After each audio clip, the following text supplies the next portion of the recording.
Well, welcome back, everybody, to Noble Apartment Cup. And, man, first series was like 3 hours. We have 4 more. So if we have more bangers like that, it might be a 24-hour stream. So we'll see how it goes. But with me is Dave. Dave, we got Viper TaToH, second series of the day. I asked Viper about it. I said, it's going to be a long day. I just said that to him as he was passing by, and he said, I'll make sure it's quick against TaToH. Sounds like Viper. And then I was like, so you're going to get swept 3-0? And he looked at me and he smiled. He's like, probably. I like that. Yeah. I mean, it's a big matchup. These two know each other so well, and typically you're not seeing them in this position in group stage, right? You would expect that it would be a 2-0 for both of them, but it is 1-1 for both of them? Why am I forgetting TaToH? It's 1-1. TaToH lost against Hera. He got swept against Hera. We saw a few strategies there from TaToH that were kind of unique, and then obviously there was the win for Viper against Doubt, and then the amazing series yesterday against Leary. All 5 games. Speaking of amazing series, like, I'm jealous that you got to cast that TaToH Gao set. Every game was over 45 minutes long. Every game, there were so many mistakes. There were so many great plays. Like, there was so much mixed in there. Beautiful, beautiful series. But we go into our Civ draft here. They've already done it. Viper and TaToH, they're ready to go. We're not going to waste any time with this one. And we're going to start out on Arabia. Wow, okay, so back in the day, it used to be Arabia game 1 for almost every single tournament. That was the standard, and the players pretty much decided they'd like that here. So we got Copenhagen and Pacific Isles then for TaToH, 2 maps that I think are so good for Viper as well. I don't know what they're doing with their headphones right now. Did you see Viper jamming out on the camera beforehand? Like, he was listening to music or something. I don't know if him and TaToH were singing along. They're such trolls. Yeah, I know. They've been like this for years. Are they blowing wind towards each other? I have no clue. I like how Viper just had to go an extra level.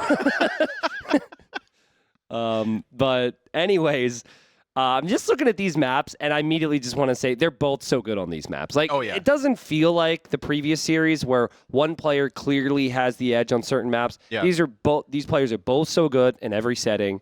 So it's just going to come down to how they perform overall. Well, I mean, you think about these two, and historically, you're thinking Viper. What maps is he weak on? Nothing, right? TaToH, what maps is he weak on? Nothing. Nothing. Yeah, yeah. So very evenly matched coming into this. I think Viper is probably the overall better player in terms of execution and always has been. But TaToH just has that level of preparation and the strategies that he comes up with that are absolutely insane. Yeah, and on that note, TaToH was asked, like, did you cook up any strategies? Are there anything specific to surprise with here? It is a little bit more difficult to do that with specific civilizations because of the drafting. There's so many bans. So TaToH said you basically learn an approach, and then you have to think what civilizations can go for that approach. But the things like, if you're relying on, let's say, Sicilians and Dungeon Rush or something, it's very likely that maybe those civilizations get banned out over the course of time. So we will see some creativity here, but it's going to be more about the overall approach.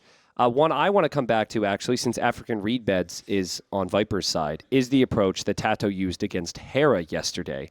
Now, ultimately, TaToH lost that game, but it was because of a big blunder letting Army in through his walls. Yeah. He went Spearman Rush in the Dark Age. I'm just wondering if maybe he'll try that again. I mean, it could be a play, right? I also brought up the possibility last night, and he was kind of nodding his head a little bit, that you can show that strategy and then play Armenians on that map and not go Spearman Rush. Your score is going to be the same if you go for the Fish Boom and scout a little bit. Yeah. Your opponent might not even go for a dock at all because they're scared of that. They might overcommit. You never know. You could force them to do things with creative strategies like that.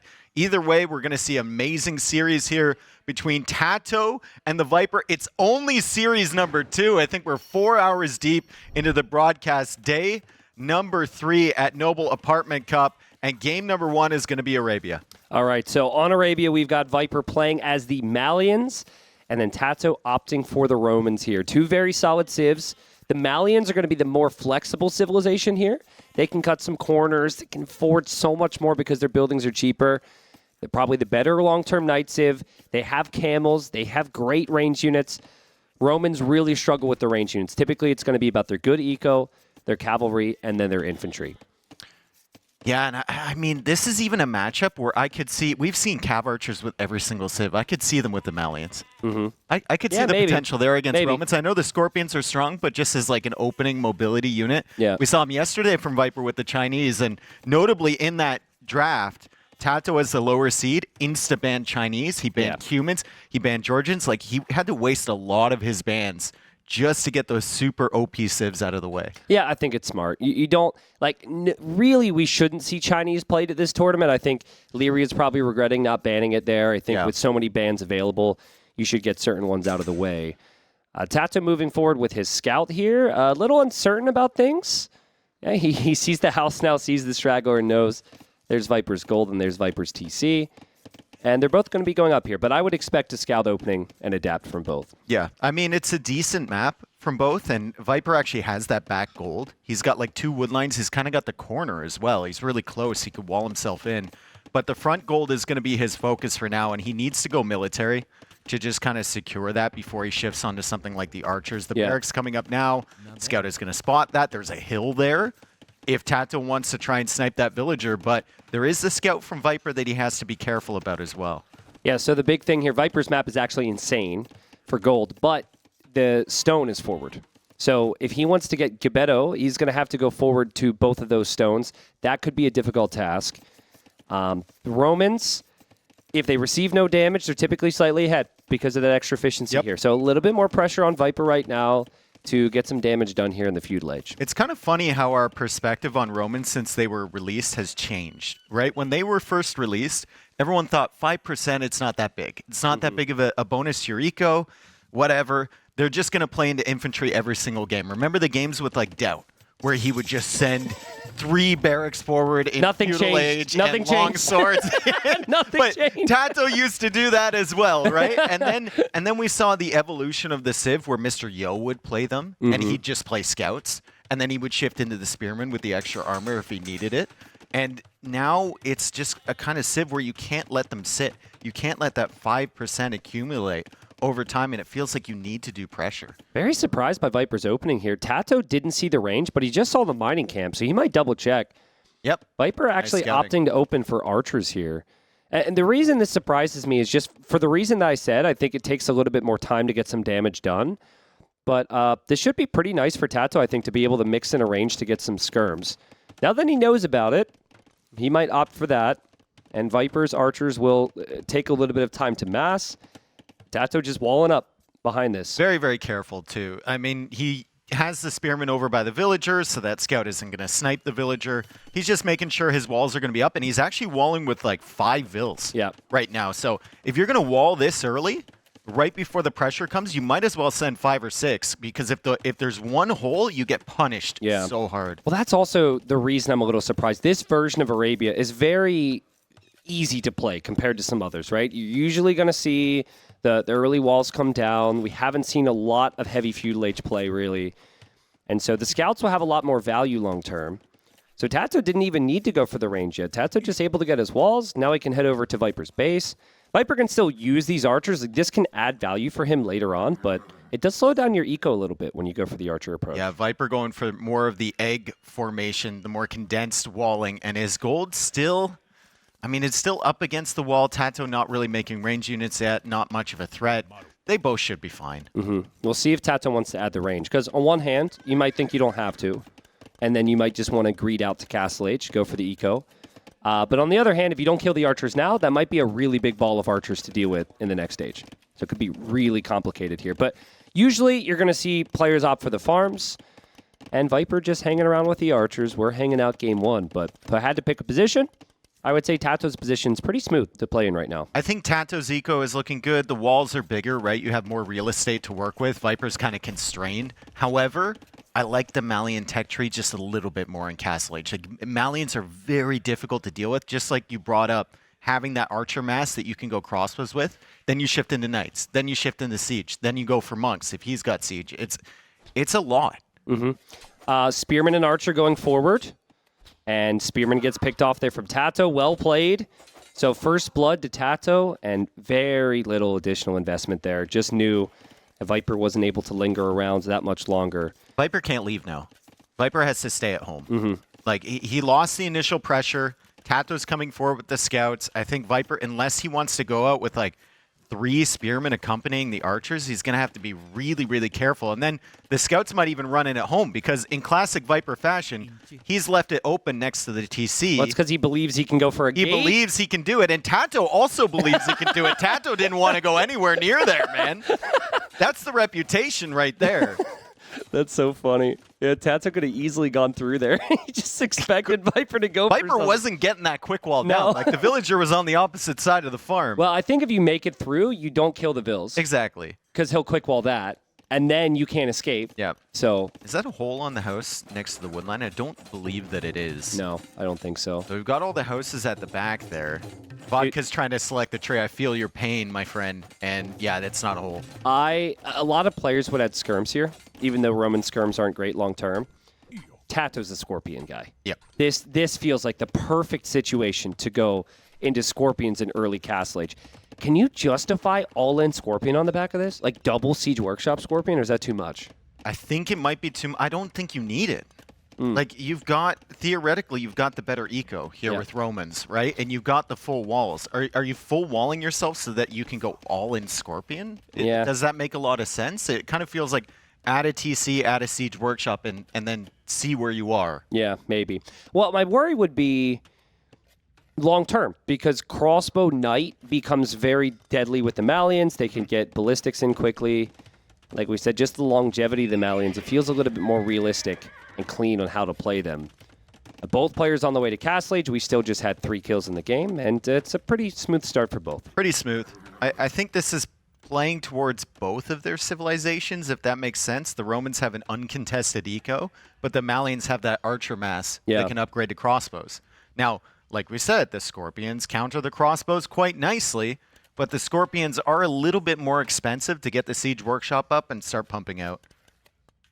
Yeah, and Viper's going to see the stable there, so he'll know that TaToH's plan is light cav. TaToH trying to block off. Would be a nice kill there. Would be a bit easier to grab relics and find what Viper, surprise Viper so Viper doesn't see what the switches are. I would like to see TaToH using a couple of these scouts to scout the rest of the map. Yeah. And see where the relics are. Like, the scouting for both of them, not great. Viper now kind of incentivized to never use that scout on the front line again. So he's going to go find everything. But TaToH, keeping these scouts clumped, he's trying to delay this army for as long as possible, at least 40 seconds. That's a big army from Viper. That's a really big army. I feel like that archer range has been producing this entire game, and light cav is not going to be enough to stop that, so it's going to have to be Scorpions. I wonder if Viper could consider, well, never mind. I was saying maybe a forward Siege Workshop against Scorpions, but he can't get forward. There's scouts on the field. Yeah, it's too dangerous, and they're going to be light cav soon. He is having some value, though. He's sniping the farms, which is annoying for TaToH. He can probably range like 3 of those farms, and the Siege Workshop goes up. So Viper can only hang out here for so long. He's going to need knights or camels with the archers and potentially even a Siege Workshop of his own, but he actually goes for a forward position TC. TaToH adds the one at the back, and in typical Viper fashion, again, he hasn't pre-walled the villager. He's just trusting He'll sense this, though. He'll sense this. He hasn't seen the scouts in a while. He's sensing. He's going to sense. He's going to sense. He's going to sense. He's running. Viper, what? That's really sloppy. That's really sloppy. I guess he's assuming those light cav are going to be coming to his crossbow army, but Viper tries to save a villager that could have saved it. Shouldn't have saved it, but TaToH just pulled the whole group back, and that TC's delayed. Viper's kind of knocking on the door, not getting through, and that's very nice for TaToH. And the crossbows can't do anything. Yeah. There's house walls behind all these palisades, and now you have the Scorpions behind from TaToH as well. So beautiful job from TaToH there to come forward at an unexpected location. Viper, I think, he's never going to do it. He's never going to do it because he hasn't done it his whole career, but he probably should have pre-walled it. He has. No, that's not true. He has done it. Like, there are times with Viper where I'm just like, I know you can play safe. I think he gets into this mindset of adaptation because he enjoys the adaptation, or maybe it's just because there's all these minor details that maybe he can't keep track, but my mind's still a little bit more in Game 5 of Leary Viper yesterday. Mm-hmm. But that's got it. That was only one Vil. The TC was only slightly delayed, but that is a potential weakness for Viper this tournament. It's just those small details. Is that a university from TaToH? It better Is he be. already going ballistics? It better be. I love it, dude. He's got 4 Scorpions, 2 more on the way. The Knights are coming out. Has kept the light cav alive. So smart. And he's going to go for ballistics. So now smart. the crossbows don't really have much value at all. Yeah, so you would want stable units involved. You'd want that one camel involved.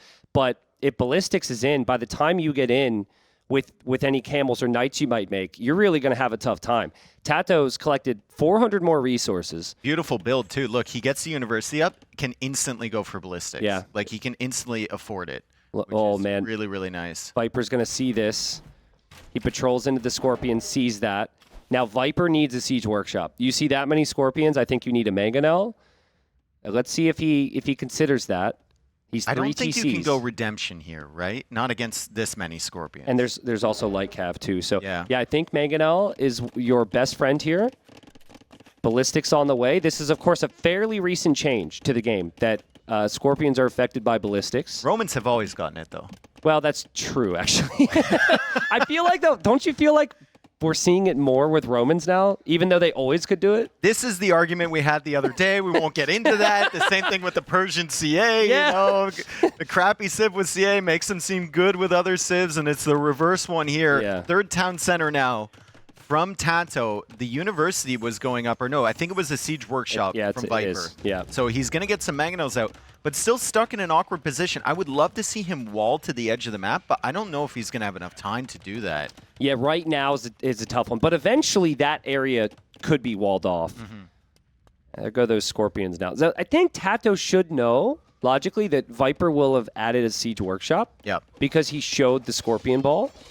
And this is smart for Viper to realize he needs to move away from that gold. And he's going to the gold at the back. Yeah. There's 2 golds kind of at the back of his base that he can go to. So very, very nice map. And obviously with Malians, they're going to last just a little bit longer. But look at how difficult this defense is going to be from Viper if TaToH really decides to push. He needs to balance the Mangonels, the Camels, the Crossbows, the Monks. Like, there's a lot of moving pieces here for Viper. TaToH, I think it's pretty straightforward. Scorpions. So I saw a comment recently about Scorpions, and it was the new Scorpions are completely broken until they're not. And I think that's a great way to describe them, because when Scorpions stack like that, they can get completely flattened by one Mangonel. So this could potentially be awkward. We haven't seen a payoff for ballistics yet. There's a Mangonel Scorpions down, and now TaToH might be sitting there looking at walls like, if I go in, Monks convert me, Camels hit me, and then there's a Mangonel. You're almost trapped a little bit. Also, look at Viper's stone count. 400 stones. So he's thinking about adding another unit to this composition, and a castle does really well at protecting against Scorpions. However, all of this attention here is providing TaToH a little bit of time to stretch his wings here, to expand his eco. He's getting more and more farms down. He's getting a 4th TC there, and there's 5% eco boost for everything for the Romans, and that's clearly adding up on the res collected. Do you ever do a back-to-back movie marathon weekend at a theater? Just like 2 completely different movies. Ever do that? Yeah, the theater is my computer screen. Yes. Okay. Well, this feels like a serious movie into a comedy, right? Like the first series here today was messy, it was scrappy, we had mistakes, and this is just clean, dude. Yeah. It doesn't even feel like the same movie. Yeah, and it's obviously Arabia, right? Pretty standard map. They play it all the time, but still, these 2 are at such a high level. Yeah. It is incredible. Wheelbarrow now coming in for TaToH. Viper has had to invest, to be fair, a lot more into technologies, into different types of units, right? TaToH is just kind of on a one-track type of Yikers. build. That is a lot of idols. Are those Those are people at work right now watching the stream. They're supposed to be working. They're on the clock. I think those are the construction workers that have been working on the highway near my house for the last 5 years, actually. Well, that too. I've made that joke one too many times. I actually started to get some construction workers to get mad at me. Some people, maybe in America, construction workers are like that, but in this country, we're better. I'm the one guy with the shovel. Show some respect. Oh, man. That's a lot of Scorpions, dude. Oh, my goodness. TaToH's got 12 Scorpions. Viper gets redemption to convert 1. He does get 1 conversion, but that is still a really awkward position for Viper to defend his eco. That is an insane amount of Scorpions. And it looks intimidating, but we're approaching what you said before. Yeah. Scorpions are great until they're not. Yeah. And when they start bumping up against each other and running into mangonel shots, it gets very frustrating. You see how much respect both players give each other, though? Yeah. Like, that's a really good castle from Viper, by the way, because he knows TaToH's on this position. But neither player's willing to dive right now. It's going to build up for maybe just one big engagement. And another good one, and the Light Caver coming in for the Mangonels. That Mangonel gets some value. The other one can't be killed. The crossbows protecting the monks. Oh, God. Can the Scorpions do enough here for TaToH? Was a big investment. He doesn't have 12 anymore. Now the monks from Viper are going to get conversions, and I think the Scorpions are just going to be pushed right back. A lot of losses for Viper here, too. He's lost some cavalry. He's lost some Mangonels, but I think it's worth it at the end of the day because TaToH only has 2 Scorpions. Ballistics hasn't gotten him any value. No. And the Knights are forced to retreat. TaToH also hasn't really used this map control to grab the relics or anything. You see Viper with one of those. I think TaToH's exploration is probably still pretty bad, and Viper is now coming forward with an outpost. I would love to see Fog of War comparison. We've got TaToH here, hasn't really seen anything. Viper, if I know him, he probably has pretty good.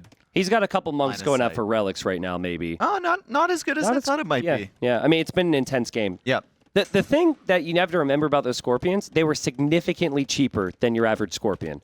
So, considering TaToH's collected 2,000 more resources, still overall might be kind of happy with the situation.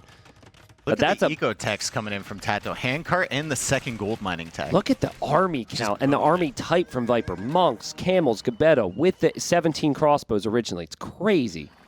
Yeah, res collected still ahead for TaToH, but I mean, Viper just going for map control right now. Still, there's a lot of Scorpions now being produced, and with Ballistics, Viper needs to be careful. He does convert one. Knights are coming in for the Mangonel. Good mobility usage there from TaToH. And Viper went a little bit too deep on this engagement, I believe, as the Knights are going to be converted, but the Monks will go down. Yeah, it's full castle age from TaToH here, at least for the time being. Still hasn't clicked up to Imp. Viper does.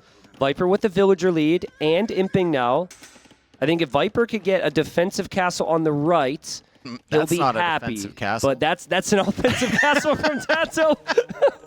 TaToH's got the +2 armor. TaToH's got the +2 armor, and he's going to snipe the monks early, and the crossbows are being pushed back. The Scorpions back on that hill. There's not a single Mangonel here from Viper, and the villagers are coming forward. How many villagers? It looks like it's going to be enough. That's enough. That That'll is an go up. insane castle from TaToH if he's looking to buy himself time.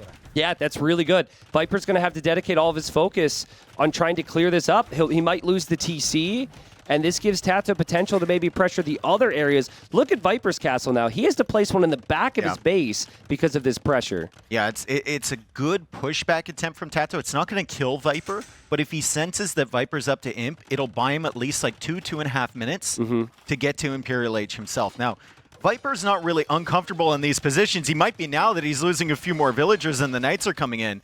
But how often have we seen Viper up against the edge of the map and he's come back? TaToH, though, now on the edge of the map and looking for a castle position. There's no way you cram a castle. No. Especially if Viper delays him here and he sees Imp come in, I think all of those... Oh, the Scorpions hit the crossbows. The Knights are not... Viper has no upgrades on his camels. TaToH's going to drop another castle, Dave. Oh my God! It's on the edge of the map. TaToH on the Imp TC. It won't be enough to take it out, but it'll cut off more farms. Yeah. It'll force Viper away, and the Knights are still here to raid, and there's no army from Viper except the one that's forward. A lot of Gabetto, a lot of camels now raiding the eco from TaToH. I'd just like to point out that Viper has lost 4 villagers. 4 villagers. That's it. And TaToH's lost 2. And the gate walls come in from Viper to stop the Knights from raiding. That's incredible. So Viper still makes it to Imp. He could maybe push back those castles. TaToH now 90 seconds away from Imp himself, though. And the Scorpions will help with those Gabettos. He's got a better economy than Viper in terms of efficiency, I would say. And what a game we have on our hands here. This is an amazing game one. TaToH now taking wood against the edge of the map. He's probably... resigned himself to the fact that those castles will go down, but he's going to do as much damage with that position as possible. Even has a ram forward there. These Gabetto have to be careful about the Knights because they're still in low numbers and lacking all the upgrades. Viper's lost a lot of gold units. He's lost camels. Where are those Scorpions going? Don't mind us. He's lost camels. He's lost some Gebettos. He obviously lost the crossbows. He does have 2 relics. He is Malian, so he should be able to get some gold income. But I think TaToH should be in a slightly better position resource-wise. This is now the Imperial Age, though. Viper's got 2 castles. TaToH might have 0. I worry for the Romans. I don't know what they make. Ballista's coming in. I think that answers your question. Don't tell me he goes. He's going heavy scorp. Heavy scorpion. Oh, he's going heavy scorp. Yeah, it's an expensive technology. Not as expensive as it used to be. Yeah. But heavy scorpion here for TaToH would be wild. Heavy scorpion and then like cavalry as well. I mean, you probably want to raid with Lycav. I would like to just see Halb heavy scorp. I think that's your best option. He just got Bodkin, but I'm not sure if that was just for like the castles and the TCs because he was afraid of raiding. I'm not certain, but good raids here from TaToH. Amazing house walls over on the left side from Viper before we switched over here. He doesn't notice this raid yet, so still really good damage coming in from TaToH, but Viper sending the camels back to deal with that. Yeah, I mean, Viper's reacting a lot right now. He's not been able to push, but he's still probably going to take out 2 castles. So TaToH's not going to have a lot of defensive castles around the map if Viper ever gets to start the raids. And so I think TaToH needs a pretty big push here. Because if this gets to Malian Lycav raiding and TaToH doesn't have castles, that's not a real win condition for TaToH. It's going to be impossible. These Scorpions, they must be so annoying for Viper, right? Every time he looks at a different side of the map, he's losing Gebetto or the crossbows or whatever he wants to make to them. He is slowly stabilizing, though, and TaToH has retreated from those 2 castles, didn't bother repairing them, going for the one in the middle and building up his Scorpions. Siege Engineers first. Yeah. Before Heavy Scorp. Yeah. I mean, if he can get 4 Trebs and Scorpions, Viper doesn't really have an answer. Did Viper get chemistry, by the way? Maybe we could see if his castle's firing. I don't believe that he did. He did not. Okay, no. so that means he won't be able to make bomb arcans. Look, he just gets it now. Okay. And it comes in quick. But I mean, there's 21 Scorpions out right now. So maybe TaToH can start to push forward. Really nice game here from TaToH. Yeah, he looks so much sharper than he did yesterday. And the Gebetto, I don't like the Gebetto versus Scorpion matchup simply because Gebetto takes so long to wind up and throw. Like, they're a melee unit. They should theoretically be good. But it feels like with the low HP, they're all going to die. And with the extended range as well. Heavy Scorpion on the way for TaToH. He's got his eco sorted behind this, Tristan. He's got 141 vills. This is stupid, dude. This looks ridiculous. These Scorpions are insane. Yeah, and he'll have Siege Engineers. And he has a hill to sit the Trebs on, too. And Viper needs the bombard cannons. And luckily for him, he did get chemistry now. So the Siege Workshop there is producing one. If Viper loses the middle of his base, he's going to be completely raided to death. Oh, and that Trebuchet is exposed over on the other side. TaToH spots that. He's going to be able to snipe it. Viper's trying to find a safe place for his other Treb to sit as he loses the first one. Lots of villagers repairing this castle. He's trying to get the second armor upgrade. He can't engage against those Scorpions on the hill yet. And TaToH's just coming in. There's the bombard cannon. Oh! Bombard cannon gets sniped by the Scorpions. Viper says, I might as well try. But Ballistics is in, and the firing speed is pretty insane for the Scorpions. The camels are gone, Dave. There's nothing left for Viper, and the Trebs from TaToH are still on the hill. That is just, like, that is demoralizing. I think you killed 2 Scorpions in that push from the camels. He's killing more now with the Gebetto, but everything is dying. He's got 1 bombard cannon behind that feels kind of exposed to the light cap coming in. TaToH just going for more light cap now. He's still got stone in the bank. He's got resources to make more Scorpions, and he sees the bombard cannon. And that will die. To those Scorpions, they fire that fast. That will die. TaToH will repair his Trebs. Viper's toast. Viper doesn't know what to make now. He would have assumed that bombard cannons would have been enough, but he's got no momentum. Dave, I know his pop is good, but it's because he has 152 vills. There's not an army that can engage against this all right now. And he's going to sink, I feel like he's going to sink all of his stone into this castle, and then he's going to sink his gold into buying stone for the castle as well. Yeah. He actually just sold stone, which he's going to need to buy back if he wants to keep this thing alive. Yeah, I think he might have assumed he bought the stone, because that's the only thing that seems reasonable to me. And he loses the castle. Wow, so TaToH can now run right through. Now, he'll run into heavy camel. So this is where I would like to see TaToH think about Halb. That it possibly isn't the greatest spot for a castle. I don't think TaToH had scouted the castle from Viper before, but maybe they're both so busy they won't notice this until it's actually up. And yeah, Viper tries for another engagement. He's got the bombard cannon behind, which TaToH's going after with the light cap. The Scorpions are kind of in an awkward position here, but it feels like there's still enough, and the Camels are getting absolutely massacred. I mean, you need help. You have great infantry here if you're TaToH. You still need some help. You can't be sending Lycav into Camels. This Scorpion Ball's getting pushed back. TaToH's Trebuchets are getting pushed back. Viper's holding. Viper's also denied that castle on the left side. So if he can keep his castle up, which is really close, I'm not really sure. I don't think he's going to be able to. It's really, really close. One of the Trebs went down. There's still one attacking, but TaToH packs it up. Last shot is not going to be enough to take out the castle. And now TaToH getting the unique tech from the Roman. Is it Comitatensis? Comitatensis. Comitatensis? Tenses of commas. No, I think it's Comitatensis, and he's got to commit to Tensis into some more castles back here. He needs to in his base. Commit to Halb is what he needs to do. He needs to make Halb, dude.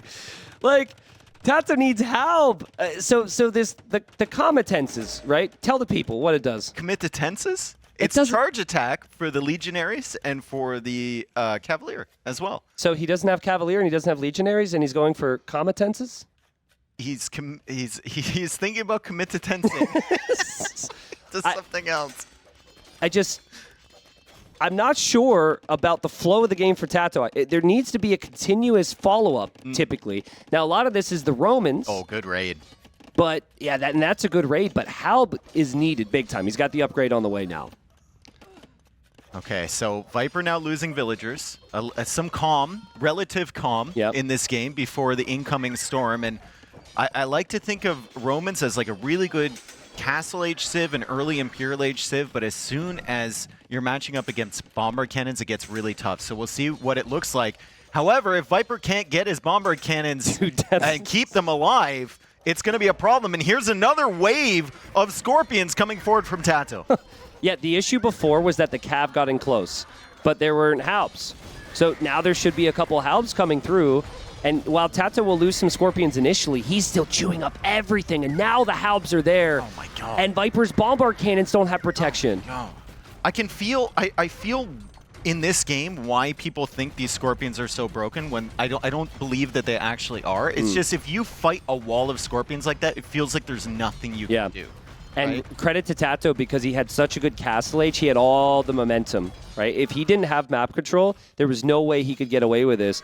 Look at Viper now. Farimba Lycav, 7+7 attack, sniping some Vills, but he does lose that castle on the left side there. And Viper has the same problem that he's had twice before. He's managed to clear it up a couple times, but he just can't keep the Bombard Cannons alive. The Scorpions with Siege Engineers are just sniping at them from distance. Viper is like getting 1 or 2 max with every Bombard Cannon, and then he's losing everything else. TaToH is absolutely feasting on the units that Viper sends in here. Viper can't take the Trebs. His Bombard Cannons keep going down. I think Viper's dead here. He probably can't believe it. Like, how many times have we seen Viper lose to Scorpions? It's just not something you see. Single digits. Yeah, single digits. I mean, he's normally the one trying to do the Scorpions to other people in a ranked game or something, but here at Noble Apartment Cup, TaToH with the Romans just dominating Viper. Another Bomber Cannon going down. Viper's going to have no gold. I know it says he has 1,400 gold, but he can't lose Bomber Cannons like this and last very long. Huge credit to TaToH. He never let Viper get more than 2 Bomber Cannons at a time. Yep. If Viper has like 6 Bomber Cannons, then suddenly your Scorpion mass is retreating halfway across the map, right? But he never let him get that. He was sniping them as they appeared, and he's been raiding the whole time, keeping Viper distracted. Viper at 140 pop versus the max pop TaToH. Viper's resources are still insane, but every time he produces a unit, it dies. And TaToH still getting raids in now. In the north there, he's killing more Vills. Here he's going to clear up the raid from Viper. But Viper now has no golden come beyond those 3 relics. I'd love to see TaToH take out the relics, take out the monastery, because it is right there in the middle. I mean, you get a sense of this game just looking at the minimap. Everywhere in Viper's eco is flashing. TaToH's eco undisturbed right now, and what a win there from TaToH. He does it with Scorpions. Those Scorpions are insane. Yeah, when Viper says the Scorpions are insane, and TaToH says they're broken. I have 1,000 in the bank. You can still mine my main gold, still a couple hundred there. But still, I'm not sure what my comp is right now. I guess I need like 40 Gaberos and bomb cannons. Even then it's hard. Yeah. Honestly. feels weird as well. I don't think Gunnar is it. Yeah, because you just spread the scores and then. And I had the same break to it. So Yeah. I can like use 3 to snipe it. Sorry? I can use 3 or 4 to snipe it. Yeah. All right. Well, you hear it from two of them there, getting to hear what they say, and it's funny. It's similar to TaToH Gal. They're like talking about the game almost as if it's training. Yeah. Like Viper's like, what could have done differently? For me, it felt like the reason TaToH was able to do that was because he had the castle age control. Yes. And that goes back to the castle. He drops. sacrificed 2 castles to do Yep. that. Remember, he dropped them when Viper was going up to Imp. Viper had to spend so much time taking care of those, and by the time Viper pushed forward, TaToH was on the hill with Scorpions. Yeah. Like, it was the whole build-up towards that made that look so insane. And you heard them talking, like, Viper was saying, can I go onagers? And TaToH was like, I don't think onagers are good. I don't think you so. know. Yeah. You just got to keep your bomber cannons alive. I think so, and that's a big victory there for TaToH. Remember, both these players are 1-1 in sets. Yep. So one of these two beasts is going to be 1-2 Yep. going into tomorrow. But most people would have thought Viper was going to win the first game on Arabia, maybe win the series. Still could, but that shows what TaToH's capable of here. Yeah, really, really good start for TaToH. We're going to make our way into game 2. First, though, we have a short break.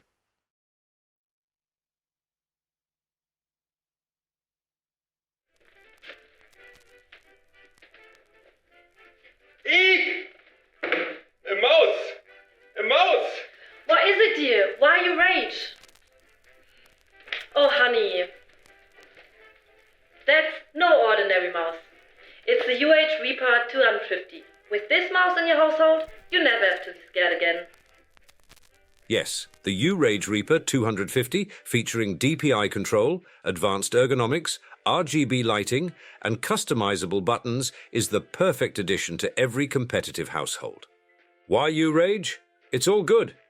Get yours on Mueller.de.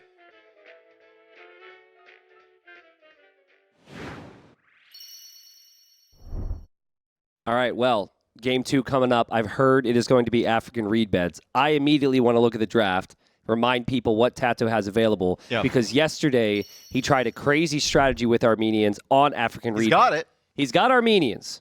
He also has Japanese, and Hindustanis. I think all 3 of those civilizations could actually work out, but that's like back to what you said before. Because he did that against Hera. Yeah. Now Viper has to think, would he go Armenians here? What if he goes forward Spearman against me? And it might get into Viper's head a little bit, So, even in the Civ choice. If you're Viper thinking about countering that, right, you can do a couple things, maybe, and you can go for a wall around your fish. Potentially, you could scout your opponent earlier, which means you're not pushing deer. There's things that would hurt your early game to counter that, but TaToH actually going out for the dock, which he did not do when he went for the Spearman. He went for the barracks first and then added the dock. So maybe playing a few mind games with what Viper expects him to do. Yep, I agree. I think that's exactly what it is. And I think when Viper sees that it's the Japanese, he's probably not too worried about the Dark Age shenanigans.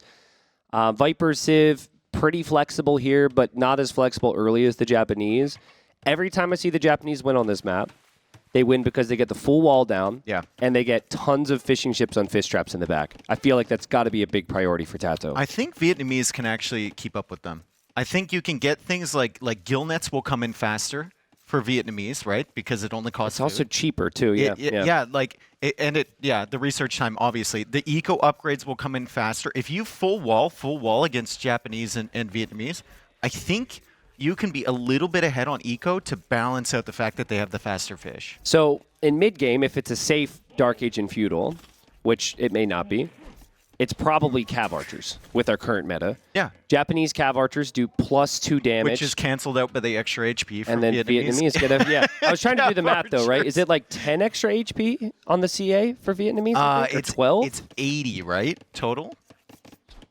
So it's 80 versus the normal 70? 70. Yeah. And so that's 5 extra hits from the Japanese CA with a +2 bonus. It's pretty even. And I'm doing, according to my calculations, actually. It's pretty even, and then you have to factor in, hill hits and whatever else. So, Now, we're assuming the full walls come down. That's actually a lot of work. What a lot of players tend to do is open scouts for a bit of map control. And I have struggled mentioning this because we're talking about the fish aspect, but it's worth noting the Golden Hills on either side. Very valuable long-term. So players need to be controlling those golden hills on the right and the left, where all the main golds are long term. What are you willing to do if someone makes a trade cart and actually trades with the markets in the side? Because I said yesterday I would eat T-West slippers. I'm not doing that. I mean, no offense. I'm sure he's got great hygiene, but I'm not in the mood. We need a wager, though, from you. I mean, I hate to look lame, but I'm not going to eat some guy's slippers. Well, how about you wear that pink suit back there? Okay, I'll do that. Okay. Actually, I will extend this bet even further. Oh, shoot, I can't say if anyone does it because players will do it. Yeah. It has to be in that specific Okay, in this game, if someone makes a trade cart and sends it to the market in the corners, yeah, I will wear the suit that makes me look like a gigolo. And it's, ladies and gents, it's like 3 sizes too big. It's 3 sizes too big, which adds to it. And it is very purple. Okay, so yeah, we'll see. I'm not even paying attention to the game. I'm hoping for that market to go up. Oh man. Well, there's the barracks there from TaToH, and he has gone for some big walls here. Viper's going to see that now. Viper was probably expecting this, but you still don't want that if you want to be the aggressor. And TaToH's even just staying at home with his scout here. They're both in feudal. And Viper at home, I believe, is also going to go scouts. He sees the stable from TaToH, and he will drop his own stable here as well. And Viper, I mean, just a lot slower with the walls, right? If he's even going to go for the full walls here. Yeah. I mean, TaToH already walled again, just like he was in game number 1 as he reaches the feudal age, and he's perfectly content to just run around with scouts. Viper, in the classic Viper fashion, he comes out when he feels he can just get them down, right? Yeah. He's not going to come out early and waste time. He's going to like really, really run the edge there of when he believes TaToH scouts are actually going to hit him. Did Viper see that other wood line? Okay, Yeah, I was does. wondering. He does. So the fact that he sees that means that he should be able to be walled in no time. He's actually going to go houses there. This is good timing judgment from him, all things considered, if he does get those houses up, because the scouts will just be arriving. But like I said last game, if you mess up by even half a second, all of your effort is for nothing. Yeah, and it could be really painful. I think Viper and TaToH will both be happy with having scouts on the field, even if they can't get That fast wheelbarrow even if they can't get in. for Viper. Super, super quick wheelbarrow with Vietnamese.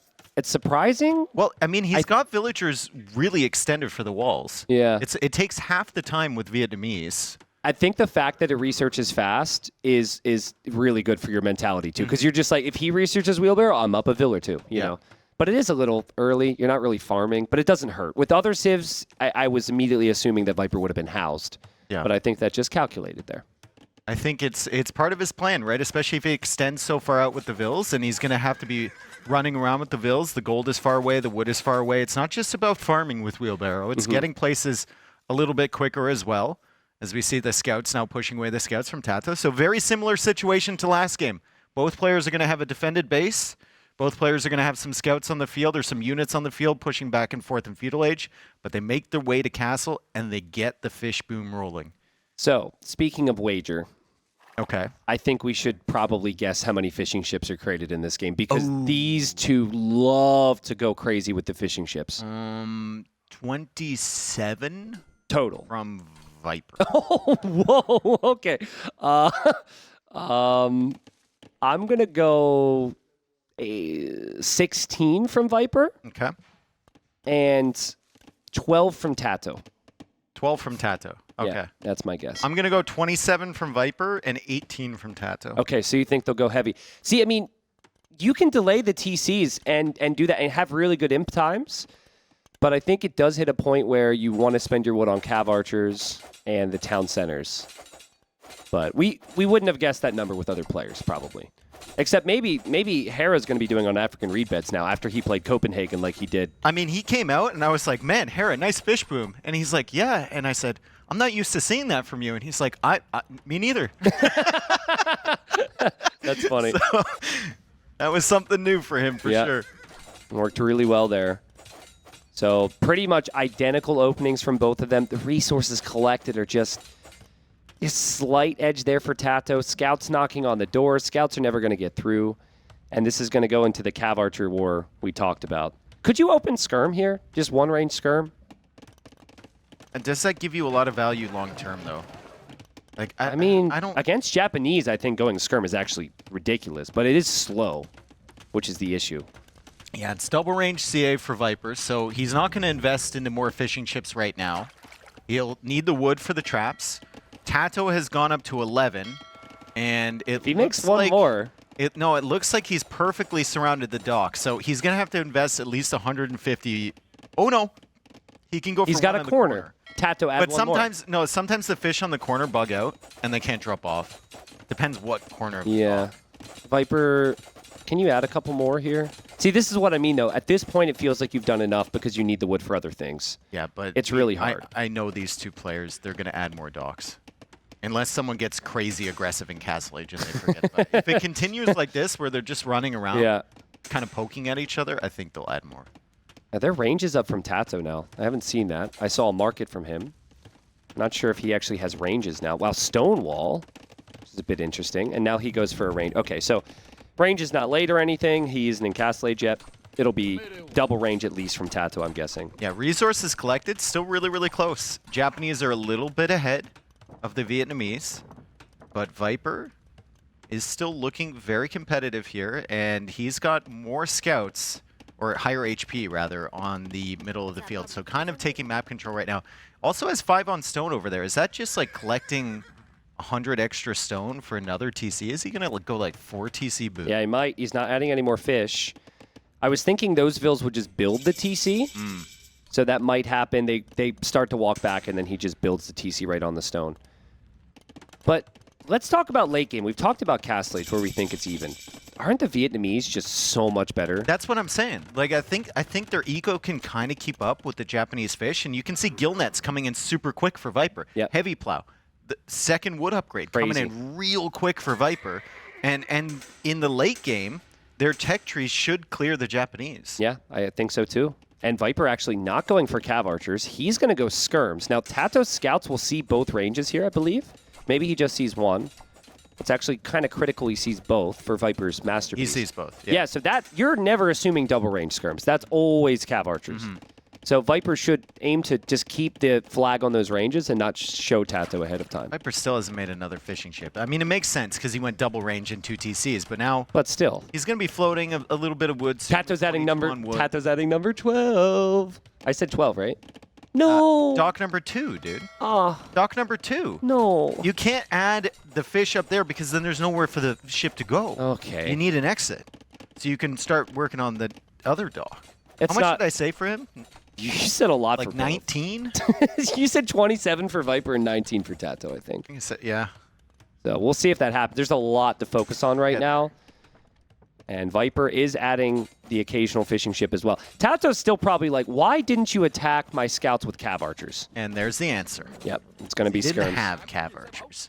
And Viper's not even getting the Elite Skirm upgrade right away. He's just sitting back there. He's Or like, I've got the numbers.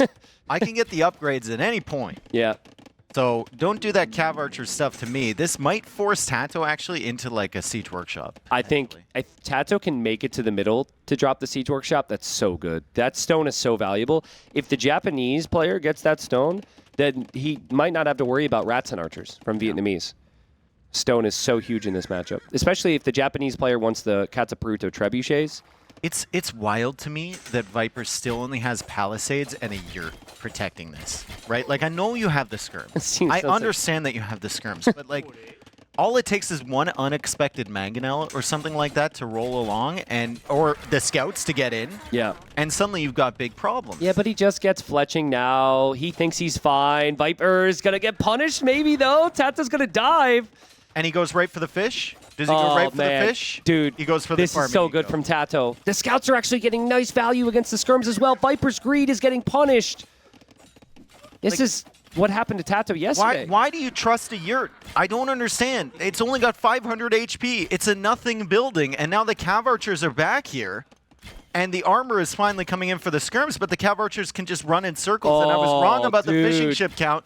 TaToH going after, I believe, the traps first, which is probably the better You should play go if you traps. can click them. Yeah. The fishing ships on top make it difficult, but if you can click them, the traps are better. I mean, TaToH has ballistics, so he can dance with these skirms. And this is not damage that you were expecting to ever get. And Viper also didn't have Bodkin Arrow. This is disastrous for Viper. It's not the end of the world, but talk about avoidable, Dave. Like, this is something, it's just a small detail where a couple walls, you're completely fine. Okay. It's a little untypical. He's kind of constrained the damage potential of these Cav Archers now. You can see him moving those skirms over to the side. He can see the angles that TaToH wants to take, and TaToH, annoyingly, is still alive with a few of these Cav Archers. Does he go for the weak trap that he hit continues. before? Does he remember that one fish trap is weak? I don't know if you can actually like select it unless you're on really low res with the fishing ship over top of it. And he replaces the yurt with a house, a slightly more reliable building. Yep. Nice shot from TaToH. I mean, this has given him full map control. What he hasn't done, though, is competed with Viper in terms of economic units. So Viper's actually has a big Vil lead. It's 68 Vils for Viper. It's 48 for TaToH. So I still think Viper's going to be fine. Yep. But here's the Siege Workshop from TaToH. Maybe a little late on that Siege Workshop. Yeah. Maybe that was the resources spent on the fish. I think it's late enough where it might be denied as well. I think middle Siege Workshop might be more suitable. Still map control again for TaToH. Complete map control for TaToH. Viper sits back. He gets ballistics for his 9 skirms. Still booming, right? The villager count is 73 to 49, but the +2 armor is on the way for TaToH. The Siege Workshop might be denied, but will probably still get up. Yeah. And then the Mangonels will be coming out. Dude, TaToH, he's my favorite player to watch, dude. Him or Doubt, honestly, just because you never know what Doubt's going to do. So unpredictable. But the thing about TaToH's gameplay, which is kind of rare in 2024, is an good old-fashioned all-in castle age, right? He did it in the first game, his Scorpions and his castle drops. Now he's going to do it here. And I think a big reason he's playing like this is because he's worried about the matchup long-term. But if Viper's going to give you the map, why not take it? 21 fishing ships for TaToH, and you can see on the res collected, he's ahead. Yeah, that's crazy. Viper has 82 Vils versus 53, and TaToH is ahead. Really is. Res collected. Does Viper know about that Siege Workshop right now? He is no map control. His skirms are really strong, though. His skirms are fully upgraded for Castle Age, so I'm not sure this dive from TaToH is going to be worth it. There's +2 armor on the cavalry. There's +2 armor on the cavalry there from TaToH. Nice quick walls from Viper. He's trying to trap him in. He misses one tile. Yeah, but TaToH does get through. It's going to be an expensive loss, but he can go right back there to those fish traps. I guess it's good for Viper he didn't go for 20-some, because the loss would be so much greater, but TaToH's going to be happy with the map control he has right now. And the skirms have just proved to be a little bit too slow for Viper. Sniping those traps. Little snipes there on the traps. Unfortunate for my prediction, but at least 21 is close. Yeah, that's good. I think with Japanese, you absolutely have to do it. Look at Viper here. He says, "You shall not pass." Nice job. But another raid comes in the north, and the Mangonel is working on the TC. Viper trying to add his own Cav Archers, and now Ratten's in. And he's managing both of these raids actually quite well. Good job from Viper. Yeah, but it's a lot of idle time, and he doesn't have the map control, and it's TaToH dictating the pace of the game. It's the same theme as the previous game. Does he save the Mangonel? He does! The Viper's castle didn't really defend a whole lot. I guess he wants it for the Ratten production, but eventually he needs more map control, and TaToH's eco is flying behind this. More Cav coming from TaToH and more Cav Archers. He really needs to repair his siege, though, if he's going to be pushing forward like this. I see that villager to the left of the screen. And he's coming back to repair. The Cav Archers are still alive back here. That's what happens when there's 3 or 4 groups in different places, right? You lose track of 3 of them. They have ballistics, they have the upgrades. They can cause some problems, and that's at least, 5 or 6 villagers killed back there. Eco KD 19-0 in favor of TaToH. Another trap there from Viper, and he clears up another army, but there's more units where that came from as Viper now clicks up to Imp. Is that the MTC? I think Is that the MTC, Viper? Why? I mean, clearly Viper thinks he's never going to lose that TC and that he can defend this. Oh, but and he's repairing in the middle. This is not looking great for the Viper right now. This pressure from TaToH is never ending, and if this TC goes down now, Viper's in big trouble. Third Mangonel on the way. I think if that wasn't the MTC, Viper could maybe disengage from this area and fall back a little bit, but now he's committed. Already lost some villagers repairing that. Eco KD 23-0, and a third Mangonel is coming in, and Viper is no longer repairing. Does Viper not realize? Does Viper not know? I think he knows, but he's hoping to just back up for a moment and get some better upgrades to try and engage against this. But this aggression has just completely caught Viper off guard. It's snowballed on him, and Viper has never had an answer ever since TaToH walked The through front repair door. villagers might give TaToH a message that this is the MTC. Potentially, if he suspects that Viper is up to Imperial Age, and Viper now backing away with the villagers. He removed it. He put it to the other TC in the back. Wow. Wow. Viper actually goes back on his commitment to Imperial Age on that TC. That is not common. And he just gives up about a minute and a half. And now TaToH is going to have a similar imp time. TaToH just 30 seconds off the imp time from the Viper. He's just going to grind down these ranges, move his way in. And that castle on the right side from TaToH that we just caught a glimpse of is so valuable. He's going to have time. TaToH can lose his entire army here. It's already done enough. He just wants the map control for the late game, and he's going to have it. Yeah, he's got 74 villagers. I think even with the fishing ships, I'd like to see about 20 more bills, right? The fishing ships are only bringing in food, and a lot of your composition is going to be wood gold. So I think that'd be really, really valuable. Shatra's on the way, though, from Viper. 450 HP elephants. Yep. Dude, I like those. Vietnamese late game is so much better than Japanese. Imperial Skirm, Rats and Archer, the elephants, the bombard cannons. And I don't know what the Castle Age HP is for them. 380 or It's enough. 370. It's enough. That's a lot. That's a lot from the Viper. He's going to push right through. And I can't really see the siege anymore, but you can't kill those elephants fast enough. And Viper is going to push back and defend the area. Wow, I can't remember the last time I saw that tech come in Castle Age. I mean, Vietnamese elephants are rare anyway. He's not even in Imp yet. He can't get Elite Battle Elephant. You can see how much HP these elephants have. They're just like a bull in a china shop. They're just going right through that comp from TaToH. They are really expensive, though. I'm curious what Viper's long-term gold situation is going to be like. He's made a lot of different units here. He is going to lose his elephants in the end. TaToH's still going to have good army production. TaToH still has 31 Cav Archers. Viper will cede the TaToH's on the gold there. Ultimately, I think Rats and Archer is the go-to unit against the Japanese, not the elephants. And Viper hits Imp. He only has 10 Rats and Archers. TaToH can actually kill that with the current Cav Archer group he has. Cav Archers now coming forward. Good micro here from Viper. And he's going to lose those Rats and Archers, but you can see that he's pushing everything else back, and the elephants are coming from behind, He's got so many other things to look at right now. Does TaToH have a unit on that hill on the left? He has an outpost there. He could get there to deny whatever it is. I think he's a little busy right now. He is, but that's the key moment of this match now. There he goes. TaToH's getting his upgrades. Viper's trying to build a castle there. He's going to probably buy the stone. I think TaToH's going to deny that castle. Oh, TaToH's on his way. Oh, TaToH made a beeline there. What an outpost early. And now pulls the Cav Archers over. Viper's trying to kill that outpost. He's trying to be sneaky about it. But TaToH gets heavy Cav Archer, bracer, chemistry on the way. No way that goes up. This castle ain't going up anytime soon. The army will die. Viper's 11 elephants. They're really slow. And his first investment here was into the armor on the elephants. I'm not really sure that that's the play. I think you need the range units, you need skirms, you need something to actually kill those Cav Archers, not just tank. And pretty soon, TaToH will have a second castle on the gold. TaToH might even have a second win here in this series if this continues like this. Yeah, beautiful job from TaToH there. Viper's still at 95 villagers, so he's still got an economy. He's now rushing down the Siege Workshop, wants to get that out of the way. But how does he deal with these Cav Archers is the question. They're just so mobile. They can just run around, and he's only got 17 skirms. Yeah, I mean, skirms is the answer. Japanese light Cav are pretty bad. They don't get the final armor, and that's the biggest upgrade when it comes to dealing with skirms. But I think TaToH's economy is good enough to spam enough light Cav to get the job done. He's got 20 light Cav on the field.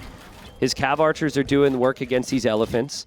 You just can't let that castle go up. No. You just cannot let that castle go up. It's not going to go up because he's sending more Cav Archers over there. He still has the outpost alive. And TaToH was like, I knew exactly what you were going to try and do, my friend. I would have done the same thing, and I would have lost the same amount of villagers. Well, Viper trying to be sneaky there. Still in the game. I still think his civilization so much better than the Japanese. And this might go up. It might. This might go up. The light Cav need to get there, but I think the light Cav all got killed on the right side. He was trying to break down the door, so the elephants buy time. And yeah, Viper's going to get some gold there, Dave, just as he runs out, by the way. Man, I can't help think that this whole situation Viper's in right now comes back to that one yurt TaToH gets in, and then Viper can't press forward at any point in the game. He can't keep TaToH away from him. He's chasing raids. Like, TaToH has done such an excellent job of scaling a little damage early into just holding Viper on one side of the map. But if Viper wins this game now, the regret TaToH will feel about letting that castle go up there. You do not get this opportunity against Viper that frequently. He's been a little sloppy here today. Imp Skirm is in. Imp Skirm. That's a dangerous, dangerous, dangerous unit. Especially when you're low on gold, right? Yeah. You just want to get the techs in, and then you can really start producing 54 on food for Viper. He's going to have to run away from these Cav Archers, but he's got the solution to them in the Imp Skirm. I think Viper will now start pushing out from that left side. He's going to try and connect these two bases of his, and TaToH's going to have to be careful with his Cav Archers. Yeah, these Imp Skirms are crazy, dude. They're crazy. TaToH's going to think about a switch. Actually, wouldn't completely hate Samurai if his castles were safe, but I think his castles are going to be for Treb production. Viper needs chemistry. Viper needs... Yeah, he needs chemistry. I'll give him credit. 56 on food.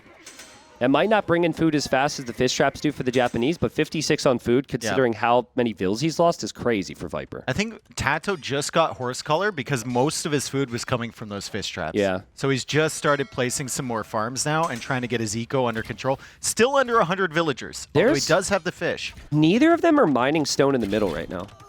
Well, that's a really, really hard thing to do with the army comps that are out. That's fair. For both of them. That's fair, yeah.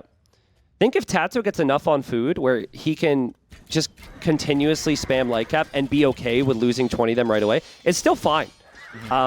You're not going to kill a lot, but you're going to push the skirmishers back at least. Oh, unique tech coming in. TaToH on the way for the Japanese trebuchet. I think he's going to try and push that left castle that he let Viper get up on the hill. Zero he's on stone. Also getting Gambesons as well. TaToH clearly trying to get the Texan while he can to maybe get the champ. Champion could struggle against the elephants, though. I kind of like the fact that Viper's not waiting for Elite Battle Elephant here. Like, the Agreed. HP on these regular elephants is already enough. They're accomplishing what they need to, which is just pushing everything back. Yes, agreed. Does Viper see that castle from TaToH? That's really important. He does. I think it must have been recent. I think we see two units dead there. And now he has chemistry, so he can go bombard cannons on the side. But still, against Japanese Trebs, like, Japanese Trebs are insane. Yeah, Viper could get to the middle. TaToH will probably sacrifice a lot of units to try and snipe any bombard cannons here, I think. Viper might do the same with elephants. Oh my goodness, this is intense. Look at how close the eco is, too. It's so close. Like, after Viper's lost 53 eco units, it's still, like, basically neck and neck, and Viper getting the final wood upgrade. I think his eco is going to start to scale away ahead of TaToH's, even with those fishing ships. Yeah, and just the comp is so much better long term. It can only get better for Viper. He still hasn't got paper money. We still haven't seen rats and archers. We still haven't seen elite battle elephant. Like, TaToH's maxed on his cav archers. He's maxed on his light cav. This is a really difficult situation for TaToH where he doesn't want to push those skirms for a while, and they're going to be doing damage to his trebs. And then there's bombard cannons as well. So he's going to have to be really careful, and he backs up. And that's the benefit of TaToH. You realize you're in a bad situation. You can actually get away in time with the trebuchet. TaToH needs to kill that army, though. Viper's trying to break in on two different areas. This is so good from Viper. Now he can start to chip away at that castle. Viper has had a sloppy game here. A sloppy game, but he's held on. He drafted well, and he has stabilized amazingly. 77 military. It's such a strong military force. 77 military. And these skirms are cheap. These skirms are really, really strong against everything that TaToH's doing except the light cav. They're cheap, and the elephants are pushing in. Viper now getting siege engineers. He's going to start to push that castle on the left, and it feels like Viper has pulled this one back, and he's starting to pull ahead. Let's see if TaToH can keep his castles up right now. That castle on the left side seems so vulnerable. He still can't kill those skirms, Here and now come the Viper elephants. is going in with skirms, and he's bringing light cav and elephants, and he'll take the trebs. TaToH's going to lose that castle. Viper's all over the gold on the left, and now Viper's getting elite battle elephant. Elite battle elephant, so it's going to be 450 HP on these things, and they're in. What is TaToH? What do you do against that? I guess you have to just send all of your Halbs back to try and deal with this. But the Halbs are coming from the barracks that are forward. There's 5 barracks over there, so TaToH has to walk all the way through Viper's army to get back. I think we all know where those elephants are going. To the fish. Yeah, they're going to the fish, looking for those fish traps, getting a little bit of revenge. There we go. Oh, no, dude. Demo is coming out from TaToH, but it's demo How wraps. many demos do you need to kill a Vietnamese Too elephant? many! Like, I think you need like 10. I don't think it's enough damage. Oh, elephants from Viper finding kills over here, and Viper has all the momentum now. What a rough position for TaToH. What a turnaround for Viper. Yeah, and a crazy. classic TaToH versus Viper game where TaToH's got the early aggression. He can't break him, and just, we've seen it so many times from Viper. He survives. He just survives, and then he puts his foot on the gas pedal, and suddenly you're in a position that you can't win from. Yeah. Somehow. I mean, maybe some worrying signs for Viper fans that he almost lost. Right? They're used to it, dude. like it's actually can be very frustrating because he's so good. It feels like a little bit more forward thinking, a little less greed, and he's completely fine. But I'd love to spin a story here where TaToH could somehow come back with champion. I don't think so, There's man. no way. You can't Not with kill the this battle pup. elephants. Not with the skirms. The skirms are so cheap, and the battle elephants are just, it feels like unkillable. If the Halbs are being sniped, they just go right in for that trap. Probably a mistake. Probably want to go for the units first. But it's giving him time to get that castle up. And then that castle can start sniping the Halbs itself. Yeah. So really good positioning here from Viper, and obviously he has access to all of the stone in the center of the map. Let's surprise Viper actually built the castle here. I think he thought he just won the game, as did we. But a castle in the middle just for Rats and Archer or Tread production was what I was maybe expecting from him. So he does have to commit a lot of his stone into repairs, but I think Viper is on the same wavelength. He thinks, like, after that raid in this matchup, there's no way he can lose right now. Yeah, I think hoardings would be a good tech. Vietnamese can't get masonry or architecture. Yeah. I think if you're going to hold this castle, which he's planning on doing, against low numbers of trebs, because TaToH only has 1 castle, be a really, really solid investment. I'd love to see safe castles from Ratsons. Rats and Archers kill the units he's already killing so much faster. But why do that when the Imp Skirms are still out? The elephants can do the job here. I mean, Viper's just going to toss away these elephants underneath the castle. Over and over again. All the gold miners. Over and over again. And the gold's even running out a little bit over on that side. And the Skirms are coming in for the Cav Archers. The castle is working away on the champions. And looks like TaToH has tapped out of this game. What a comeback from the Viper. TaToH with the insane early pressure. Viper not going for the full walls. Yep. And they're chatting about it. Yeah, I made a mistake. I think you switch your Halb and just hold left side. Yeah, but it happened. What? Yeah, I couldn't be barracks. Well, TaToH seems dejected, says he made a mistake there. Yeah. I mean, to be that close from being up 2-0 against Viper, and now it's 1-1, and now Viper's got momentum. It must feel painful. Yeah, and honestly, it's 2 games that kind of went the same way, right? Yes. We could have seen the same situation happen in game 1, but TaToH actually succeeded with the pressure. Yeah. So Viper, on the other hand, after winning that game, has to feel good, but also at the same time has to feel like, damn, I almost lost 2 games in the same exact way. Yeah, I mean, and after that one, I mean, I don't know if Viper thinks like this, but I'd be like, dude, pick it up. Like, come on, just like Wall, you know, like Wall, the late game's great. Like, you can't be messing around like that. How he had so much faith in that yurt, I have no idea. Like a non-elite skirms, and he's slowly getting the upgrades, and there's a 500 HP yurt, and he's like, well, just, you know. Maybe he didn't do his yurt research. Maybe he didn't know the HP. Well, there was a palisade wall right beside it, so. That's fair. That's fair. That's just absolutely brutal for Viper, but what an insane comeback in classic Viper fashion. And African Rebeds goes to him. TaToH will have the next pick for Game 3. It's shaping up to be a classic series. Yep, absolutely. We'll be at Game 3 in just a moment. And now, a word from our partners.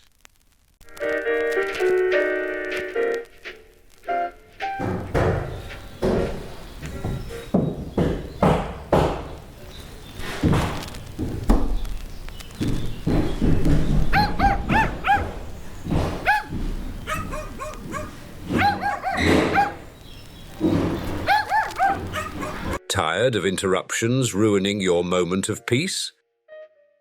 Discover true tranquility with the Hammer Bluetooth headphone Passion Voyage. With cutting-edge noise cancellation, immersive sound, and unmatched comfort in every note. Sounds like more Hammer.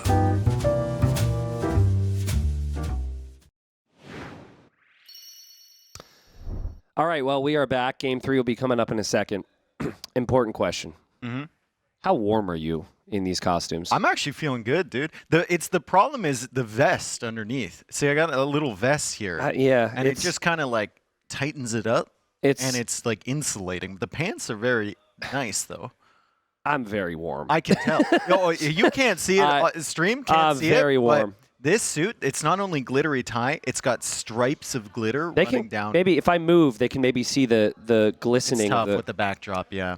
Yeah. It's yeah, tough. I mean, it looks great, I hope, and it certainly fits the theme, but just sorry if I'm sweating a little bit. After, I feel like you would be used to it after the Wallalow event. Some of those costumes. From a potato sack to this, you had that big hat the one year. Yeah. Yeah, it's funny. There it is. We can see the glitter. Don't zoom in. Move for the people. Move a little bit. Oh, look at that. Shine bright like a diamond, dude. Yeah. Just get this camera off me. Thank you. That's better. Game 3, I guess we should look at the drafts, take attention off the glittery suit jacket here. And TaToH's choice. I really like TaToH on Pacific Isles. I think that's your best bounce back map. Yeah. I think you go Copenhagen. It's a little bit too comfortable for Viper. And I think Viper's going to want, it's going to suit his boomy, greedy style that he loves. You say that, but he's lost the last 2 games on Copenhagen. Ah, interesting. He lost against TaToH, he lost against Leary. Yeah, true. And both games, he was just kind of off with the timings, right? So maybe TaToH feels like he can, catch him off guard. And as you heard, or at least I heard from TaToH after the series against Dogao, people were asking him, like, why'd you go Armenians there? And TaToH said, well, it worked once. Yeah. And someone else said, well, it works against Viper. Yeah. So potentially, TaToH's looking at Armenians. Yeah, he did save it. I mean, also, Doubt, I love you if you're watching. But let's just say things didn't exactly go according to plan when Doubt has played Armenians, even when he won. There was a plan? there was a plan. So I think we could see the Armenians played in a cleaner fashion. Now, is that a matchup you necessarily want? Who knows? I'm thinking right now that Viper's probably going to go Burgundians on Copenhagen. So if it were to be Armenians, Burgundians, it'd be a rematch of Dogao Doubt Game 5. What if you go something like, you probably want to save Byzantines for Pacific Isles, right? But what if you go Byzantines? What if you... Can Armenians fight up against Byzantines? I mean, they shred armor still. So that could still be good, maybe. Potentially. It looks like we're going to have not even Armenians. We're going to have Copenhagen indeed, and it will be Burgundians against, what is that? Is that the... That's Hindustani. Hindustanis, okay. Yes. Do you, when you play, do you have the Civ icons up, or do you use the mods that like add some text? Play? What's that? Well, okay. All right. No, I have the Civ icons on. Okay. Yeah. Because some people use the letters because they don't know the icons, but then you'll never know the icons. I get it wrong a lot. Like okay. the ones like Japanese, Burmese, Malian, not Malians, but like there are some that are very, very close to me. Speaking of being close. TaToH's King is waddling away with urgency right now. I always liked that Santa Claus King a little bit better. Looks cool. And now Viper's King is being attacked. He'll need to pull that away. I mean, what's happening to him? The pathing. What's he doing? He's running in circles. He's trolling him.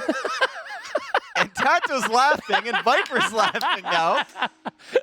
I was thinking that was some pathfinding bug. Me too. I had Nilly on the line, Yeah. Oh, my goodness. You could tell. I think for a second, TaToH also thought it was a pathfinding thing and thought he had a chance. Oh, my God. Double dock here for both. Yeah, so I wanted to talk to you about this because we haven't had a chance to talk about it. I feel that double dock galleys win the water fish boom here is going to be everyone's play now. thoughts? Like, just the way Hera played with it just felt like you shouldn't do anything else. No, I don't think it's the definitive #1 play. Okay. Like, it's good, sure, but I think there's ways to move around that. And as we saw with Dogao coming out with 4 villagers to make a dock, Yeah. if your opponent doesn't invest on that water at all, you don't feel like you should have to go for 5, 6 galleys to patrol the whole shoreline. Yeah, you true. feel like 2 is going to be enough. So there's always a window there to open up, and they can go to the bottom dock and completely match your fish boom as well. Mm-hmm. So Okay. I mean, I think the galleys is really strong if you can manage to pull it off, and maybe it's only the top echelon of players that have the attention to detail Yeah. to do it, like a Hera. Yeah. But if your opponent doesn't invest in galleys, I think it becomes complicated. Okay. Interesting. Well, late game, Hindustanis feel very strong here. They have the 9-range gunpowder. They have Imperial Camel. Where they do struggle would be lack of Howl, but you don't really need that if you have the camels. Burgundians, arguably the better eco because of the early upgrades. The Elite Custilier is really strong, especially for the Castle Age. But I think I like Hindustani's a little bit better here. Yeah, agreed. I think the eco, the boom is going to be nice with them. The hand cannons are great with the extra range if you want to go for that side. And then, obviously, the Hussars are a little bit better as well in the late game. Okay. Yeah, I agree with you there. So I think Burgundians, it's actually about the early Castle Age. Hitting before Hindustanis can get Imp Camel, using their bombard cannons, which are slightly superior. But this is going to be a galley war here. I actually think, and he's going to do it now, that at this level, if this is the play, and you're both doing the same thing, repair the galleys. you repair the galley. Yeah. Yep. People are like, we'll never see TaToH repairing a galley. No way, dude. He just makes a third dock. Exactly. Yeah. And makes more ships. And it works sometimes. Yeah. Boar coming in now for Viper. TaToH did mention that he lost a villager to a boar. Viper did too. In the other game. Oh. Am I wrong? Can we have a click on the boar carcass? Oh, he did. As a kill. Oh, it has a kill. Yeah, boar got a kill. Oh, no. Viper loses a vill. So he's copying TaToH's build. It's just a different civ. So I don't know if copy's the right word here. Emulating? Yeah. Well, fletching on the way now for Viper. He'll probably force the issue. TaToH hasn't placed the blacksmith yet, so he won't actually have that upgrade. So he might have to dance his way out of trouble here. I think I see some movement on the shoreline for Viper. That could be a wolf on a villager right now for him. The shoreline right there. Oh, the scouts. Viper always engaging. wins. This is TaToH Viper wins. does not win, but Viper is advancing with his galleys. Let's see how the trades go here. Looks like Viper is down a galley up against TaToH. No, that was the scout. He does snipe a fish though. Yeah. And both players still with the same amount of galleys that they started with. But Viper is producing behind. TaToH's kind of saving up right now. Is TaToH just said, I don't want to go for fletching. It's not worth it. And I can just get Castle Age faster. Maybe he's just trying to hold him There's off. no way. If he was going fletching, he would have had the blacksmith already. And, we have an instant replay of Viper's villager going down. No, I think this is just the new, this is the new boar. No. Oh, that's the a old dead one. vill. That's an vodka. He's going back. We have replays. We have replays. We have so much. I didn't know we had that functionality. Let's write a list. Well, we'll see what happens here on water, I guess. But that scout from TaToH can now spot everything on the map. It can contribute against monks. I personally would like to see TaToH try and heal that up in his castle at a certain point. But for the time being, he doesn't really need to be too worried about losing it. Yeah, there's nothing to lose it to. I mean, usually players will go for like a spearman or something now to go snipe the deer because you start with the barracks. Yeah. But neither one has done that. They're kind of focused on this area. Everything about this from TaToH screams, please invest more on water. Yeah. I have no intention of doing anything, but he is making a demo. He's making a... He made a demo. That was But he is getting fletching, so he's still going to stick around on water. He just wants the faster Castle Age, which I'm still not in love with the demo choice, personally. I think he thought Viper was going to hug the edge, and he was going to be able to sneak that Yeah, demo but back across. if you're going to hit the demo, you I hit with know. the first one. The second one is never going to work. Dude, they never expect the second one. Against TaToH? True. You might expect, they never expect the 12th one. This is a really good setup for Viper. There's a lot of weak ships there for TaToH. Well, TaToH says, go ahead, go kill my fish. And look, Viper just takes one over there. He's like, I'm going to be annoying, and I'm going to snipe your fish. Yeah, this is smart from Viper because he knows that he's going to win water, and he does not want to lose his fish. And actually, the split gives TaToH a moment to maybe go down there to snipe the fishing ships. Yeah, he's thinking about it. I mean, there's only 4 from Viper. He will give up this Navy if he goes this deep. Like, he's already basically consigned this Navy to death. Yeah, that's and Viper fine. is adding a few more galleys behind. Looks like Viper is also sniping the fish with that 1 galley. TaToH left with 1 fishing ship. And now TaToH is searching for the fish from Viper. And Viper hide is and go like, fish now. Get out of here. And now the fish are hiding behind the galleys.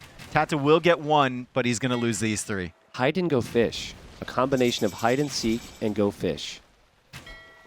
How would that even? How would that even work? It just sounds good. Hide and go The fish. whole point of go fish is communicating with other people.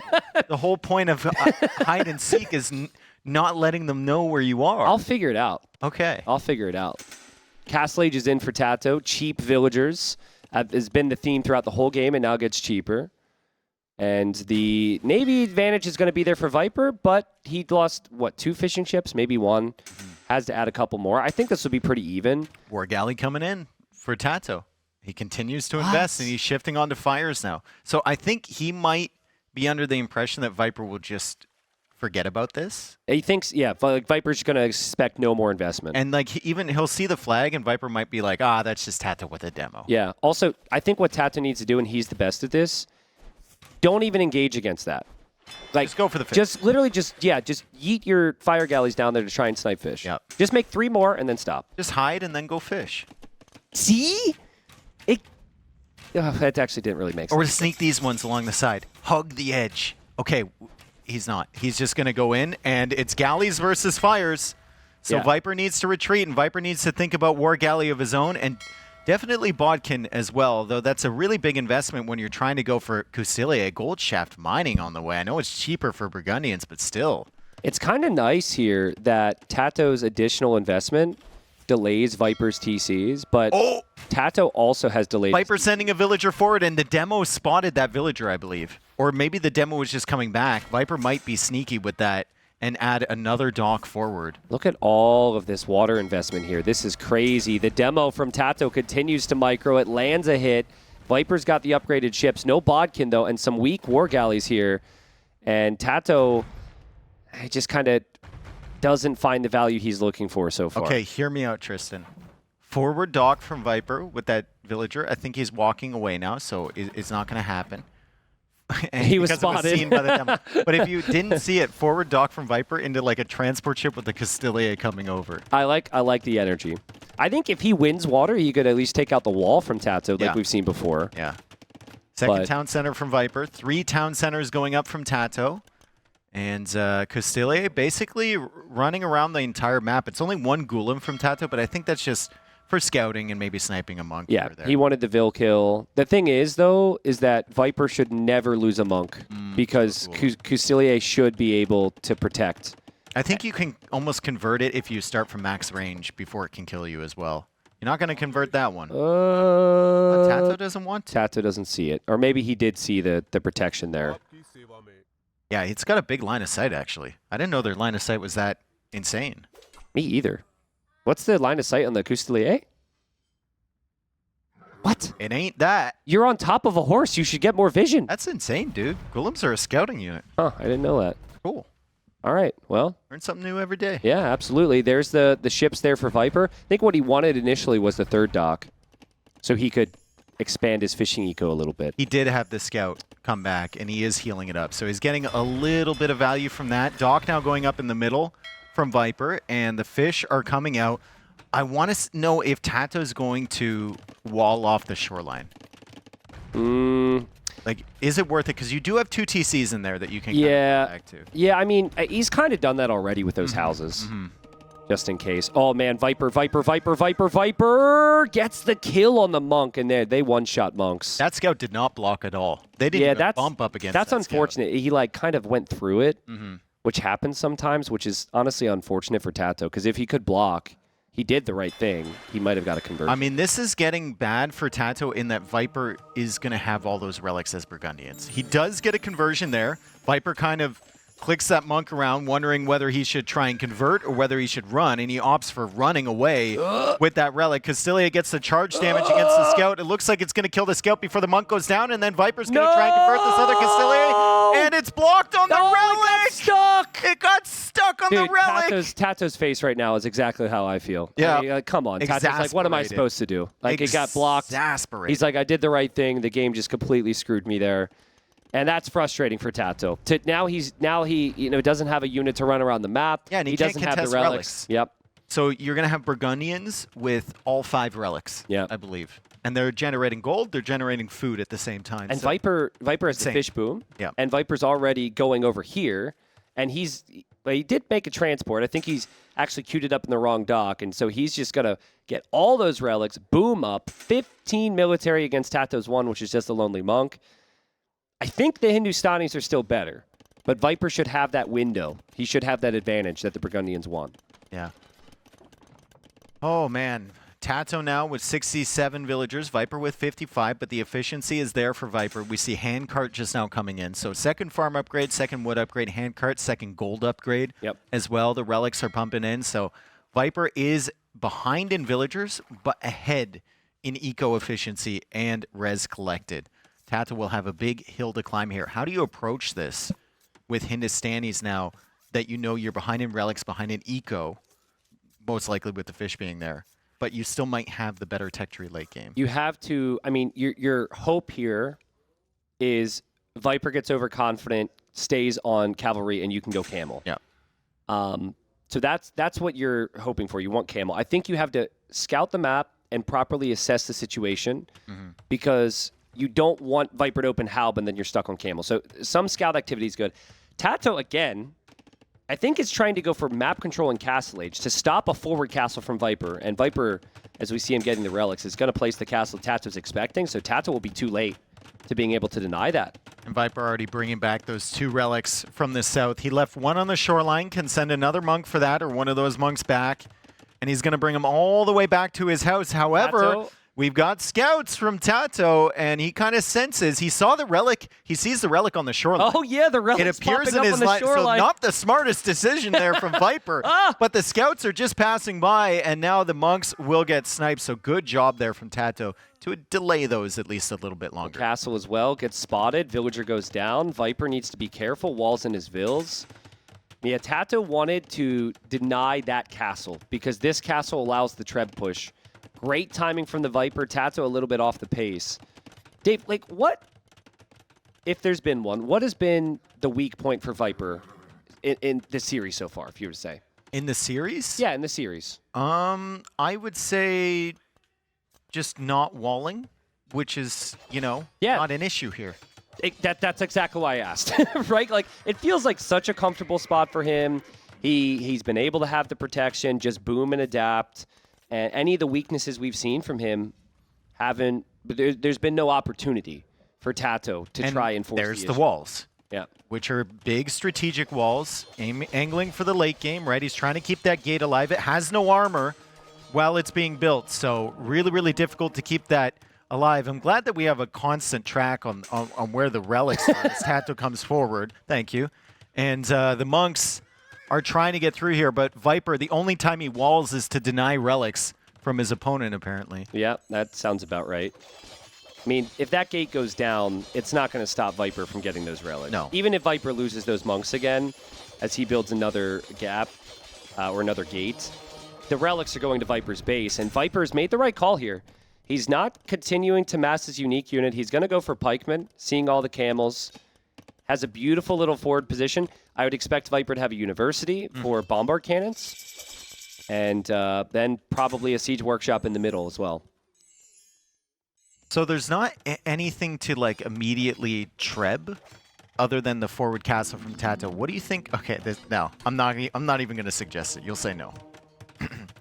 Thinking trebs out of the starting castle into a treb. Hey, you got a relic? Well, not yet. He's giving it to Viper. He's still stuck. It was Viper's birthdays last week. TaToH's just being a good guy. I was thinking Treb's out of the starting castle in a transport ship. You show up on TaToH's shoreline, you can protect it with your navy and start killing his whole eco from that side. What whole eco? He doesn't have eco on the shoreline. There's 2 TCs there, bro. Or you just go through Like I said, I didn't think you would be down. I just wanted to, test the waters a little bit. Yeah, I mean, Viper is in the fortunate spot where he doesn't have to be that creative. You can push right down the gut. Chemistry's on the way. And I gotta say, what Viper stonewalls really builds a lot more confidence, man. Like, previous game, he loses the game to a yurt going down, or almost loses the game to a yurt. And that's just perfect walling there from Viper. This has the same energy that Bedouin's game had against Leary, where he just gets his eco set up and he's like really, really confident in his setup, right? Obviously, he's not going 8 range cav archers with Chinese here, but it's the same energy. He's getting his techs in on time. Very efficient eco. He's the one providing pressure. TaToH's king is in that castle. He didn't move it to a tower. Chemistry is still 50 seconds away, so any potential snipes on those Trebs are going to have to happen with the camels, which is difficult with Halberdier on the way from Viper in just 15 seconds. Yeah, I mean, you would assume that TaToH would know his king is in there and just send it to the back of his base and not have to think about it. But there is a lot of pressure happening, and he's really far behind. Heavy camel coming in. Halba's there, though. Viper is adding some more Castilier behind this. He's also adding bomber cannons. He is up to 100 villagers, so still technically behind TaToH and villagers. And TaToH with equal eco upgrades now, but Viper's still ahead in res collected. Big part of that is those fishing ships. Hand cannons on the way now for TaToH, so that's what he wants. He wants the unique tech. He actually just clicked the castle, so maybe he noticed the king was in there. That'll add the 2 range to the gunpowder. Camel, hand cannon. Arguably better than what Viper has. Let's hope this king pops out on the right side. If Viper keeps attacking this castle, I mean, TaToH's keeping it at a reasonable HP right now, but the camels are trying to push in and so far have been unable to. But TaToH's making Viper work really hard to reposition those halbs. That's really annoying. Viper obviously equal to it, but it's still impressive work from TaToH. He's just going to take the fight because his castle's hitting some of the halbs. But more halbs are on the way from Viper. Yeah, that's true. And the Trebs are still there. Viper's going to lose a bombard cannon. He's going to lose another bombard cannon. But a lot of camels went down there from TaToH. A lot of camels went down. 16 military only from TaToH as he adds in the hand cannons. He spent a lot of stone repairing this castle as the Castilier come and try and snipe the bombard cannon from TaToH. Unable to. The king could pop right into the halbs. Well, the Trebs are packing up. Viper's going back. What? I he sees a bombard cannon. And he lost his numbers, so he doesn't want to overextend. So what next then? Well, I personally think it's okay to go for, and he just attacked that wall there, so he might break through. I actually like your own hand cannons as Burgundians. I know they don't have the range, but they do more damage. And you're not looking for, your army might not be as strong, but you can afford more in theory. So that's what I would say. Ooh, big shot. I watched those things stack up and I was like, that could be bad. And it was indeed. Yeah, I think though, like that, essentially your answer to the hand cannons is actually the bombard cannons. So I think the smarter play is don't make your own gunpowder and try and just stick with the Castilier, which it can at least raid. Do you think you could make like a sneaky paladin switch behind the scenes here for Viper? That feels like if you're really far ahead, that could be a massive throw, potentially. Yeah. I would like to see Viper add monks and go for redemption. Get some monks in the mix. It helps with healing up, and then you can convert the enemy cannons. But there's a lot that you could do right now, and a lot of focus, obviously, in Game 3. 5 relics at home for Viper, 0 for TaToH. And you could now also get that's like open. Burgundian Vineyards. I don't know if that's come in yet. I don't think it has. But that would be sick for Viper as well, and just like take all this extra gold in the middle. TaToH's going to run out eventually. You've got the 5 relics. The onus is on TaToH to push you. You don't have to do any pressure to TaToH. He's got a limited amount of gold here. But probably has enough gold to be able to get 40 hand cannons and imp camel. Probably. So, like, and it could snowball big time on one big fight. The question is, what do you need to survive that if you're Viper? Yeah, I think fortifications, HP upgrades. I'd actually love to see Fortified Wall if Fortified Wall is even a tech Burgundians get. And I think all the HP upgrades for the castles as well. yeah, I Would be can't. sick, right? Like architecture, you see hoardings, they get fortified wall as well. Yeah. Yeah, I think it's worth it. Viper's getting Cavalier now, so I think he will have Paladin just in case. TaToH's army is getting a little scary here for Viper. So he 9 goes range Elite hand Castilier, and then he techs into Paladin as well. It's a little strange, is it not? I agree. A little indecisive. Burgundian Vineyards is in. But I think he wants to raid with the Castilier. He's not going to use that in the main fight, and he just ran through. So that's the type of thing that's going to make it more difficult for TaToH to focus on the main push. That's what Viper needs to do. Yeah, Camel's coming back. TaToH sees the Elite upgrade. He kind of senses Viper's going into Cavalry. That's another reason I don't like the Elite upgrade. You tech him into more Camels so that when your Paladin do show up, or Cavalier or whatever, it's going to be a problem. But still, TaToH's going to be chasing those with his cannons. What a split there from Viper. He goes for the attack round, and then a split from TaToH. That is sick. insane. The biggest thing Viper needs right now is he needs Bracer. Like, to only have fletching on your castles before a big fight like this could be a problem. Oh, man. Bombard Cannon sniped. That's worth it. But, yeah, that castle should be offering more protection for the Viper. He needs to get those ranged upgrades. And you got to be careful. Bombard cannons against these hand cannons with 9 range. Like, you're used to hand cannons being able to shoot a certain distance. Yeah. If you go a little bit too close, like Viper did there, you can lose all your bombard cannons. Look at this from Viper. He's like, all right, I'm going to loop around to the right side now. He's going to run through that gate he made near the shoreline and start to raid TaToH there. Oh boy, Burgundian bombard cannons, 50 attack on each of these. TaToH will not take a fight without Imp Camel, and he sells a lot to get the gold for it. We're building. We're just waiting. Yeah. Is Viper being too patient? I don't think so. Look at the techs that are coming in. Architecture, hoardings. These are all the things we wanted him to do here. Yep. He's getting all of his techs because he knows his gold is basically infinite. That's 7 camels up on one tile if Viper wants to snipe that with the bombard cannons. Yeah, it should be a raid now on both sides. Yep. We got Elite Castilier at both sides. And in the north as well, as they come in. TaToH notices that right away. I think Viper had killed that wall into the north side of the base, but TaToH is there with the camels. He's coming back with the camels over here, and TaToH is now going into barracks. Not a good sign. Yeah, not a good sign at all with Hindustanis. Yeah. They only get pikemen. I mean, TaToH's going to run out of gold here very shortly. He has to push the Oh, middle. bomber cannons against the hand cannons. Great split from TaToH. Viper, he's trying to anticipate the splits. And now that extra range for the Hindustanis is insane. That's insane. Yeah. I actually think that's okay for Viper because he did kill a lot of camels there right off screen. So that was an expensive loss for both.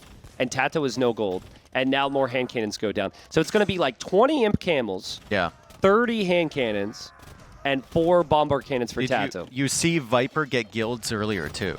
So he's like lowering the prices. He's selling food. He's selling wood. He's thinking about all the ways that TaToH is going to be able to get gold.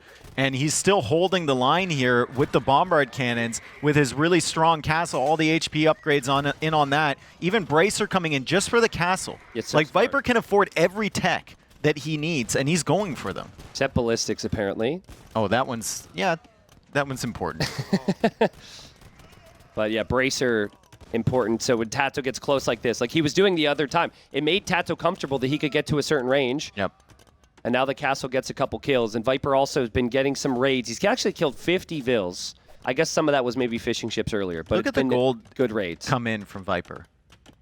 Like, that's just a slow trickle from the relics and from the farms, from Burgundian Vineyards. He's got 67 on food right now. You could actually think about deleting your fishing ships. At what point this does point. TaToH think he's ready here? He's going to go for 4 trebs as well. Okay. Oh, I think he's ready now. Yeah, or this he is it. thinks he's ready. I mean, this is as ready as he's going to be. He's got the hand cannons, the camels. He's got access to gold again somewhere, but it's not a lot. Oh, and now man. Viper is going to have to try and hold against this wave. This is crazy. I mean, I have so much more faith in the Hindustani comp, but TaToH's not going to be able to take the fights for much longer. Viper's army should get shredded here with this engagement. Yeah, the Castilier come in against the cannons, and the bombard cannons weren't even able to fire. The castle is not being repaired. Viper's nothing in queue. Viper is He's got raiding, nothing though. in queue. He's got nothing in queue, but he's raiding in the south of TaToH's base, so somewhat distracting him there. He's trying to save the bombard cannons, which I think he will save a few of those. TaToH, remember, very limited gold on the map as Viper queues up more hand cannons, more halbs. I mean, Viper has 10 halbs in queue and 9 hand cannons. TaToH has 35 hand cannons here. If TaToH could dive to kill those bombard cannons, Viper's going to lose all of his production, all of that gold, and TaToH actually has a chance here. TaToH still getting raided in the south, down to 105 villagers now, as the Castilier kill a lot down there, and Viper, now with the additional hand cannons and Castilier forward, is able to kill a few hand cannons from TaToH. 69 gold in the bank from TaToH. It's One not bombard enough. cannon for Viper. 0 on gold. 0 on gold. Just the 5 relics, just the farmers. Is TaToH doing this?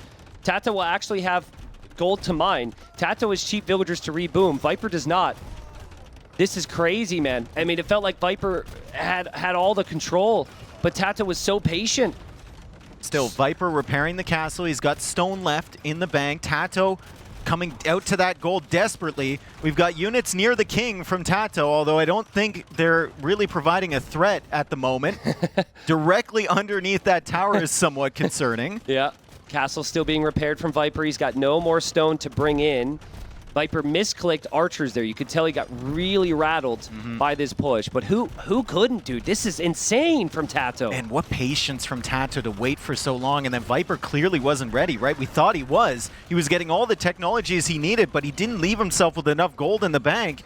And the bomber cannons going down early was so painful. And now suddenly TaToH has access to gold. Yeah, and now Viper has to go skirm. But again, the question remains, how are you going to deal with the 9-range hand cannons? How are you going to stop the Imp Camel? And Viper doesn't have his own bombard cannons now, which is my biggest worry. TaToH's bombard cannons, they're going to do crazy damage with attack rounds and take down all of Viper's production, but we have a Castilier raid. coming in.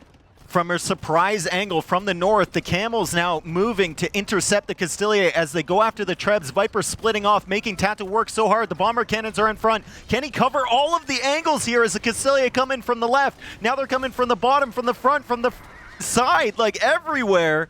This is insane from Viper. Well played. I mean, where was that? That was massing off screen. And if the same point remains, if he could kill those hand cannons and keep TaToH off of gold, TaToH shouldn't be able to get back to those numbers again. And this is it. This is it for TaToH. What we thought Viper was being pushed back. We thought TaToH had access to gold. Viper was building up the Castilier. He came in from an amazing angle. Yeah. And the way he took that fight was incredible. Was and really now he's like, okay, we can fall back again. Yeah, and he's able to, Yeah, clearly he breathe. sorted out his production. I think like the main reason Viper fell off there was because he didn't have anything in queue when the fight started. He's not going to let that happen again. 66 on food, just 2 on gold now for TaToH. Look at how much pressure this one force of Castilier puts on TaToH. He has to pull his camels back, and if you pull your camels back, you have to pull your hand cannons back. Yep, and the skirms are there too. Also, TaToH can't make more camels. Viper, go for the king. That would You be know it's so in the good. tower. There's too many camels. Nah, you just got to attack the camels. Yeah. Just kill off the camels if you can. King would be sick, though. I think after some worrying signs, Viper's going to take this one. Yeah. I think his position is too good. So much well, gold. he built himself, like, worrying for that push, but that's because TaToH did such a good job with it. Yeah, true. I think Viper did everything he needed to do to build himself up to counter that push. Yep, agreed.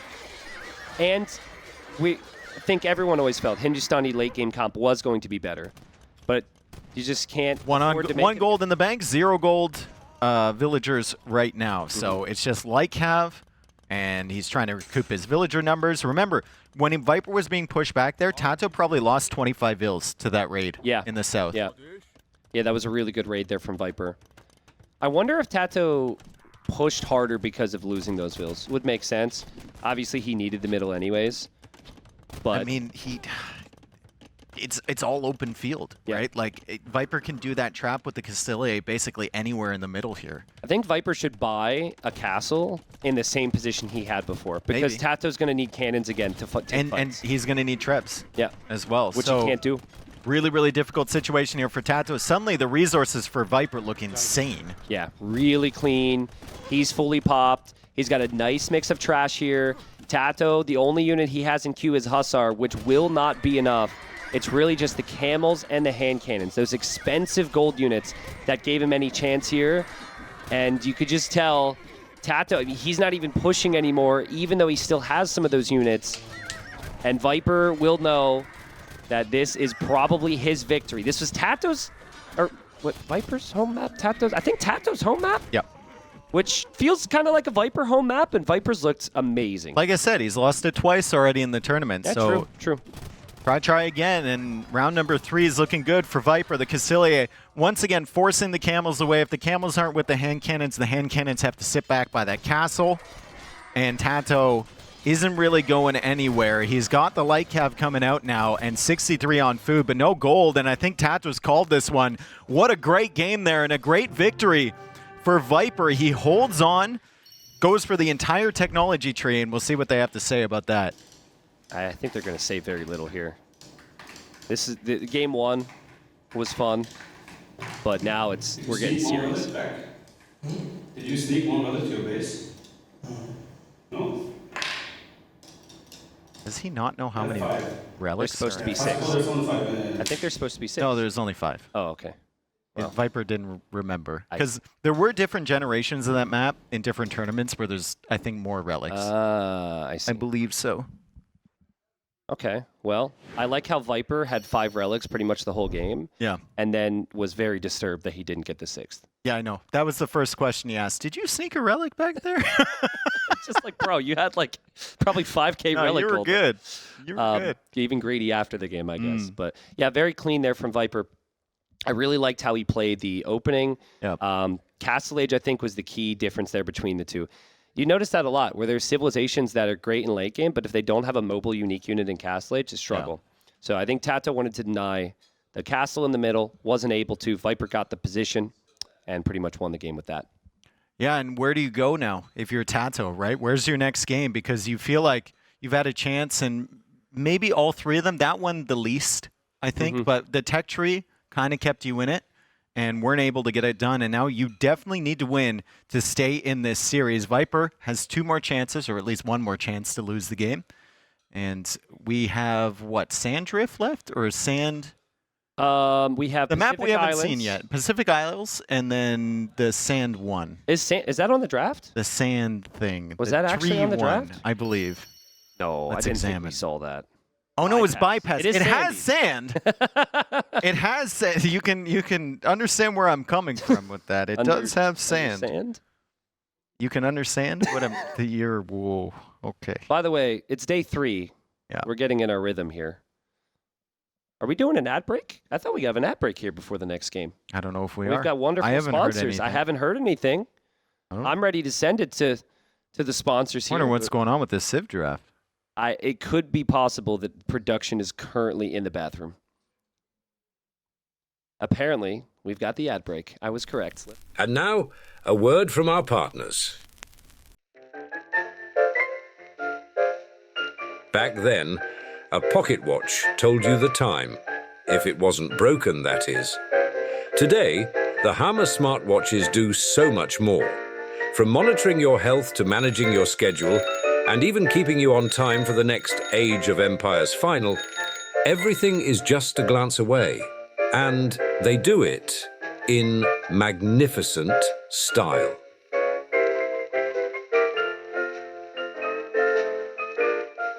Make more of your time. Hammer.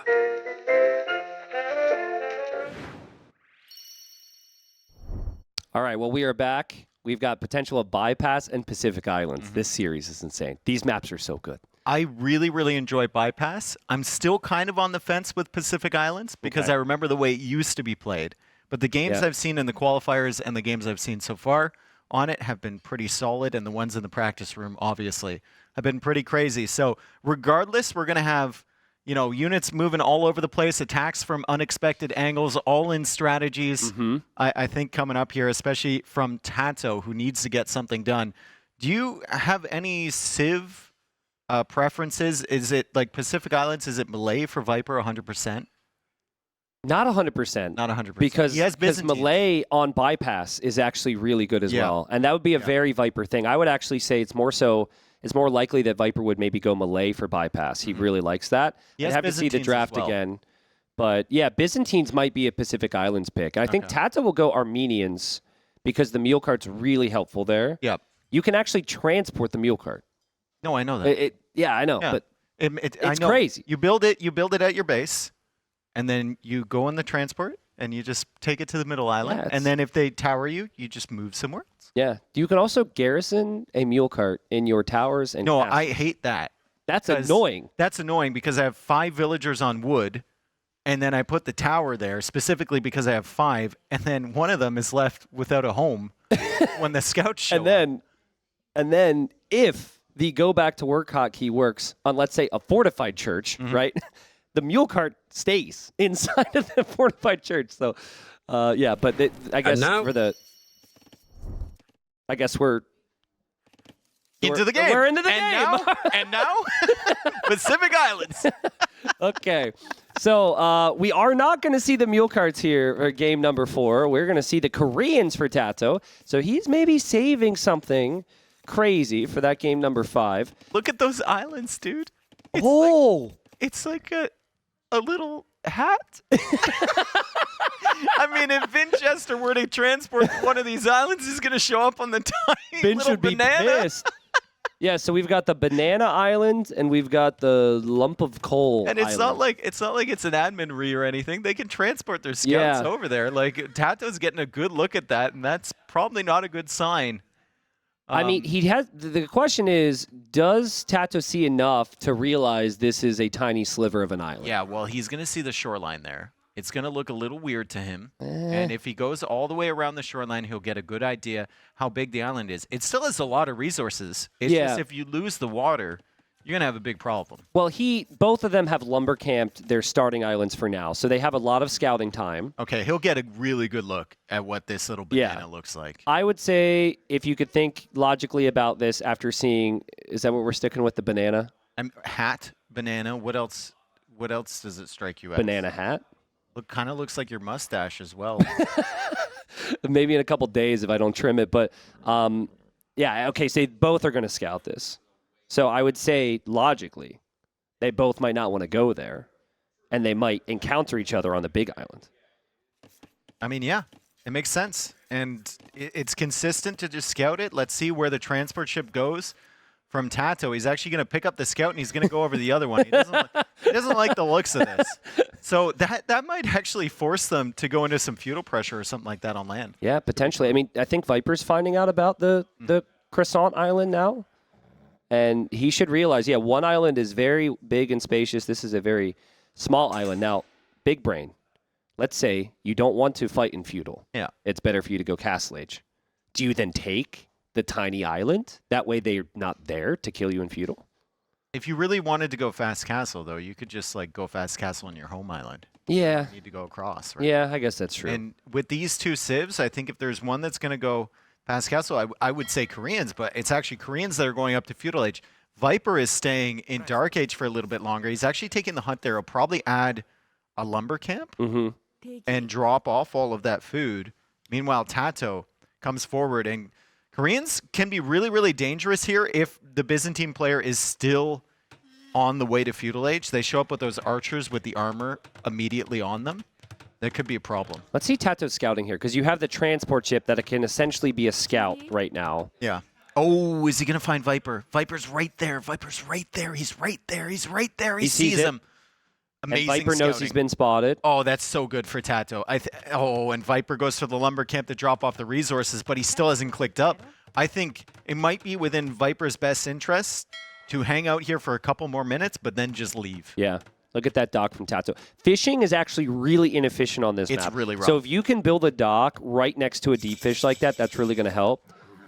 Viper's probably paranoid now because he sees his opponents up to feudal. He's expecting this to be land pressure maybe, but it's going to be galleys. Yeah, from TaToH built up towards water instead. No loom. He's coming in with No the scout. loom. He saw no loom, but loom pops in at the perfect moment. Perfectly timed there, and feudal age will follow. So Viper is going for a fast castle build. The question is, fast castle into what? And Viper has now stretched out to the northern island because he knows the scout from TaToH is in the south, but Yeah. TaToH is also up here. Yeah, well, that's true. TaToH is just docking, though, so I don't know if he'll move around too much. But There are barracks. I think eventually TaToH might wonder if Viper's going to do anything on land as well. Yep. And I would have loved to see the archery range from TaToH to just pressure that area, but maybe he thinks it's too big of an investment. I think you're really worried about losing water to Byzantines long term. Okay. But I'm not. Still, it's only 2 galleys. Yeah, I'm not really convinced he's all in here with this.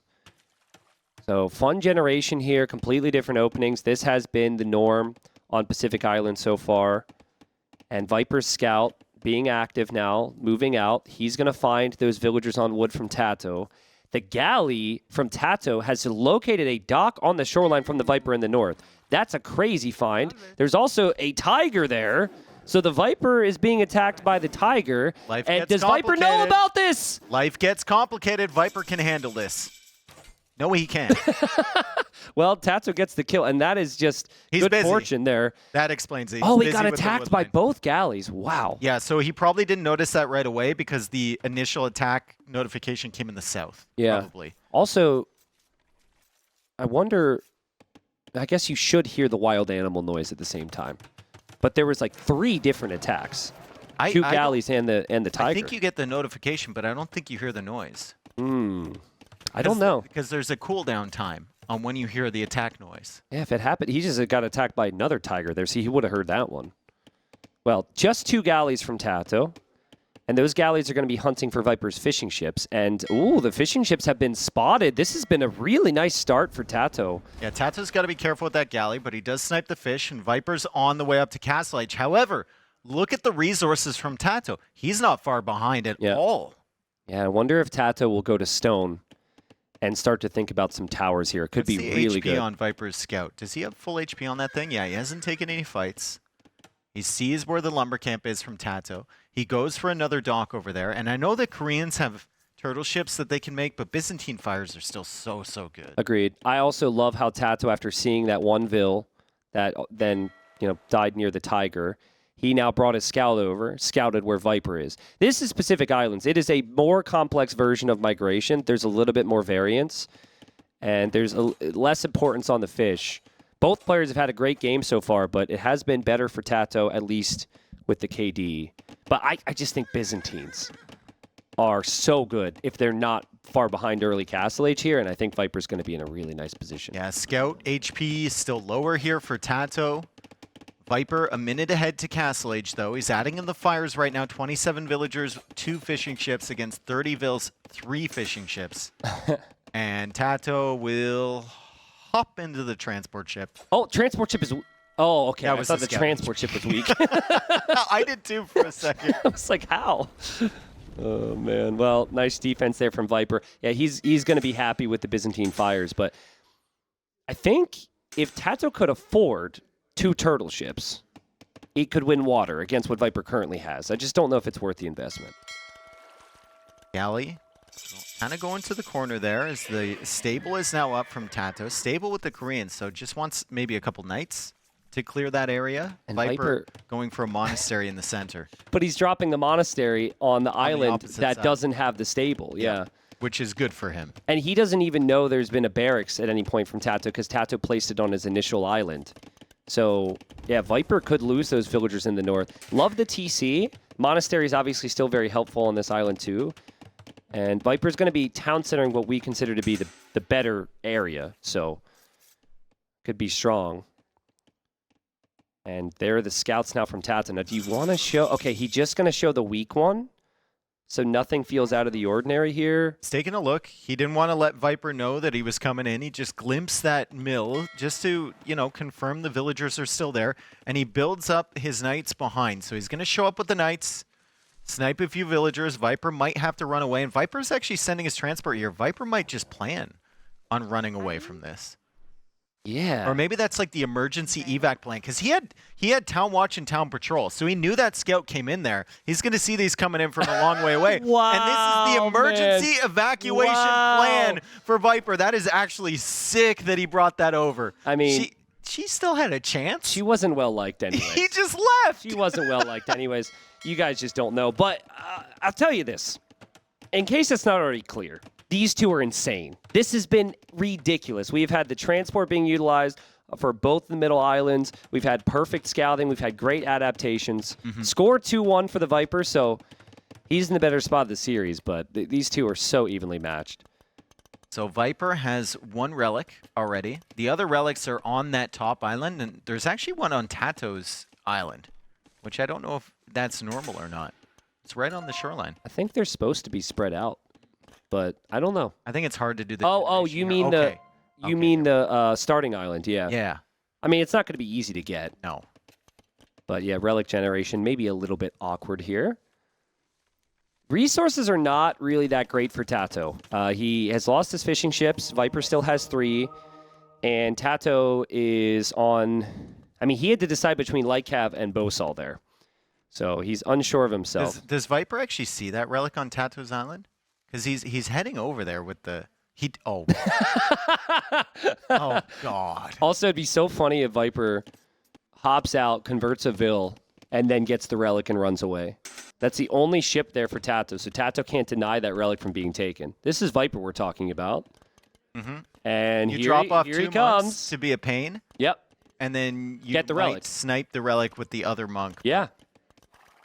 And TaToH has to transport the Lightcav, which is tough to do because Viper has fire ships around. Yeah, TaToH nice sees spot there from TaToH. He sees that right away. He's not going to get the villagers converted. He can always go for guard towers here, but that takes stone away from potential more guard towers in more important sides of the map, or maybe a castle. Look, he deletes a village. Like, if Viper gets a villager here, Viper's going to build a siege workshop or a monastery. Mm-hmm. This is insane value from Viper. Forget the relic. That might happen, but this has already done so much more than a relic. He's pushed the villagers off the farms, too. Like, TaToH's 6 on food, now 4 on food right now, 22 on food for Viper. It's also really, really solid play for Viper, and he's adding in water pressure behind. I don't know where it was, but TaToH just lost his transport ship somewhere. So he actually cannot bring his Lightcav to the north, from the north to the south now. It's completely separated because he doesn't have the water control. Really, really nice stuff here from Viper. TaToH, nothing on water. Lightcav up on the other island. Now Lightcav coming out on his home island. Now Viper's going to get the relic. And Viper's going to go for the relic. Bring the transport ship back, snag that relic, and get out of here. If there's Lightcav here, it's too dangerous. We need to go home. This is stupid. But before we do, we have a stop to make. Your Uber Eats relic driver has one more stop before he gets to your destination. Here we are. There we go. And we're gone. That's so funny, dude. That is so funny. I mean, it's so Viper. It's such good value. It's perfect. Think about that. TaToH now has Lightcav trapped on his starting island.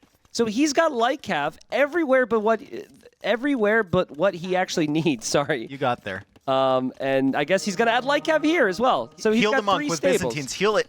Oh, he could have saved that. Oh, and for some reason, the monks just untargeted that as Viper now blocks the Lightcav and kills it with the TC.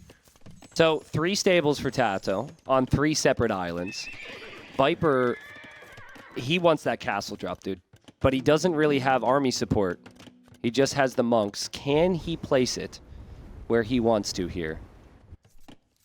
And it's going to be a defensive castle. That's a good castle. That's a good castle. TaToH's going to see it. He's got the Mangonel coming out. Viper will be clicking up to Imperial Age shortly. It's crazy. Once that castle actually completes. It's crazy. And TaToH, if he gets that Mangonel out, I mean, he shouldn't be able to stop that. No, I don't think so. It's unfortunate. He could have maybe tried a guard tower immediately with the siege, but he clearly saw the foundation. Maybe he could still use the Mangonel somewhere else. Viper doesn't know about that. Doesn't have Redemption either. Does he have Loom? Doesn't have Redemption. He has Loom. He's got Loom. Yeah, but I think TaToH knew that castle would go up. Yeah. Wow. Viper's played a perfect game here, dude. Super adaptive, really impressive. Also the perfect game for the Byzantines. Winning the water, fast imp with a castle. What does TaToH do now? My question is, does Viper see the other relics on the map? There's one in the North Island. He doesn't see the one down there. And I don't think he sees the one in the north either. Oh, he does. Okay. I mean, he'll probably get there eventually. TaToH knows he's behind and knows he's probably dead. So he is now going to... He's just made a transport ship. And he has brought units to Viper's starting island. He's also going to bring Vils. Yes. There are Vils coming. And you can make guard towers here. Like... You don't need to get the tech with Koreans for guard towers, so it's just like instant damage as Viper tries to trap in these Lightcav. Deletes the house, he traps them in! Almost! There's still a hole there, I believe. Uh-oh. There's still a hole there, Viper, I believe. Well, but still, an insane trap. For who? for almost Viper. It was from a masterpiece to a disaster piece. We've all been there. I mean, he got away with some of the villagers, and he's about to hit Imperial Age, which is crazy value from him. TaToH loses everything on this island. He can't do anything about that. And he deleted those vills and because then the monks showed up. Viper doesn't even have to wait for chemistry if he wants to make some Dromans to try and range the other island, which has nowhere to run. Like, it's literally a little pickle on the ocean, and you can get on either side and range absolutely everything. Pickle, mustache, Mustache, hat, banana, hat, toupee. Well, Treb will come out from Viper. There's nothing TaToH can do about that. TaToH's still 800 food and 600 gold away from clicking up. Viper knows TaToH's probably going to add light cav again out of the stable. So he hops into his transport, and he is going to save that monk to get relic number 3 just as the light cav show up. Perfect timing if he can pull that transport ship away in time. TaToH doesn't know what's in there. Yeah. So he kind of backs away from it. Camel's now coming to try and deny this tower. I think they might be able to, but still 2 towers already up on Viper's Island. That's going to be frustrating for him for sure. And he doesn't even deny this one, so 3 towers up now. Yeah, Viper will make a Draman, but that Trebuchet, that one Trebuchet is going to do so much damage to TaToH. This is a big portion of his economy right now. TaToH is getting careening. So he can fit 10 units in a transport. Is he looking to evacuate with the... Oh! Viper? There's a relic is he gonna in there, wait brother. For the last second here? No, okay. No, he's bringing it back. Another tower going Another up as tower. well. You got to stop that at some point. I know it's just your home island. I know eventually you'll need to move, but like... The Droman is attempting to stop this, and that's probably a good addition from Viper to just take care of all. Now, if this was Imp, the Korean towers could actually outrange the Draman, but Imp is a long way away for TaToH. And he's evacuating. He got the upgrade so he could evacuate. Careening was so that he could fit 10 villagers into his transport ships. Okay. Well, Viper doesn't have a ton of Navy control, so maybe a couple turtle ships could change it. It's still only 3 fires from Viper. And only 12 on food for Viper. I mean, a big part of that is probably the farms that he had to abandon from this, so he can't even go like fast fire right away. So TaToH has definitely done damage here, but still, TaToH 19 on food, still in the castle age. He's just clinging on to hope, but the Trebuchet, that Treb is sitting in the middle of that island, and it ranges almost everything around. The Trebs are just crazy good here. Oh, Droman against Turtle Ship? Okay. Turtle Ship took no damage. And he's got a friend. I mean, what you want when you're stuck in Castle Age here is a really valuable unit, a really strong tanky unit. Fast fire. Looks like the Turtle Ship 3-shots it. Byzantine fast fire but is the really, shots really are strong. So slow. Yeah, they're so slow, and now both of those are weak. It feels like a fire ship can come in and kill maybe both of those as the monks and the Trebs push forward here. Droman's now on the other side, as Viper has a dock over there, and he's got a cataphract as well. TaToH needs to abandon with everything, and we pointed it out before. The top island doesn't have enough space for the late game. You can't set up there if your opponent has water control. Greek fire now from Viper out of the castle. That will add some extra range for the fire ships. That should be super good against turtles, because they move really, really slow. Oh, Where no. is that man walking to? He was like walking against the water trying to get in, and TaToH arrives with the transport. Okay. And he's gone. Viper could convert that transport if you're too close. Imperial Age on the way from TaToH. He did it. Wow. He got up. How? How does he still have 83 vills? He bought 500 food. That's how. Okay, but and he still sold 83 900 vills. wood. Yeah. That's actually incredible. I don't know for how long he's going to be surviving here. Yeah. I'm unclear, because TaToH has lost his turtles, and Viper is now getting careening himself. He's got 9 fast fires, and he's not afraid to make the Dromans either. So TaToH will need to get back on water, or will need to make keeps all the way around the island. Which one is the Imp TC? We need to know this. Ooh, I think it's the one at home. Okay, well, we'll see where Viper chooses to go here. But Viper does have monks and Trebs ready to transport across. So TaToH's not going to have as much time as he was hoping for. What if you put the Trebs on the shoreline and the fires just protect so Vils can't attack? I mean, that'd be good. Yeah. Oh, they was hiding behind the rock. He was hiding behind the rock. Viper didn't expect it. The light cap come out of nowhere. I was really confused for a second. And it's a castle from Viper. Yeah. It's a castle, and he goes to the wall there. TaToH getting converted, or Viper targeting him from the other side. Doesn't have block printing. And it's going to be really hard to stop this one, but TaToH will go for a keep of his own. Okay, so a keep. If it stays up. Yeah, if it stays up.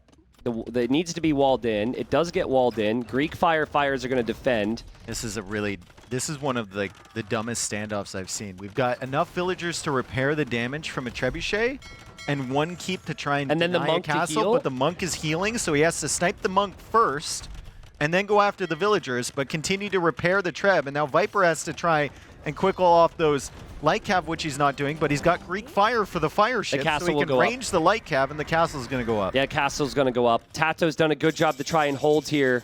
He's going to try and come back on water, but that castle will go up. And so villagers will die for TaToH. Viper is now coming to the northern island, and Viper's still got more space to work with. He does have more eco to work with and all the momentum, and the Viper plays the perfect Pacific Islands game and wins 3-1. I mean, incredible, right? I'm not sure about this strat of yours. The islands are weird, no? I was so confused when I was scouting. Because I only saw the thin island on my side, and it was so long and thin. It was just weird. There's so much, like the island on the bottom is so much bigger, right? Yeah. It's weird. Well, as we come back from that, listening to those two talk about it, this is a big deal here. Viper's now 2-1, which of course is maybe expected, but we weren't expecting TaToH to have one series win and 2 losses after 3 days. You look at who he's played. It makes sense. He's played Hera, he's played Viper. And TaToH, I think today looked quite good as well. Agreed. But Viper just found that next level that he has, right? And he played the slow games. This is exactly the type of set that I would expect from Viper TaToH. Yeah. Where we have aggression from TaToH, Viper survives, Viper dies one game, and then we have 2 games in a row where Viper just grabs the relics. Yeah. He builds towards the late game. Yep. He has the faster uptime, and he's just looking a little bit further ahead in the tech tree. Yeah, no, I agree with you there. I think promising signs for TaToH. I don't think there's got to be too many alarm bells going off, but still, pressure's on to win, right? Yep. If this becomes 1-3 tomorrow, because everyone's good here, then maybe TaToH won't end up in the top 6. Yep. Which is the goal? Do you want to end up being top 6 to move into the playoffs? The bottom 4 don't get to play after the group stage ends. So, fun series, though, dude. I mean, casting those two is so strategic, it's amazing. so fun. Yeah. Just think TaToH's going to be regretting the African Reed Bids game. Yes. Because he actually had a really nice position there, could have won that.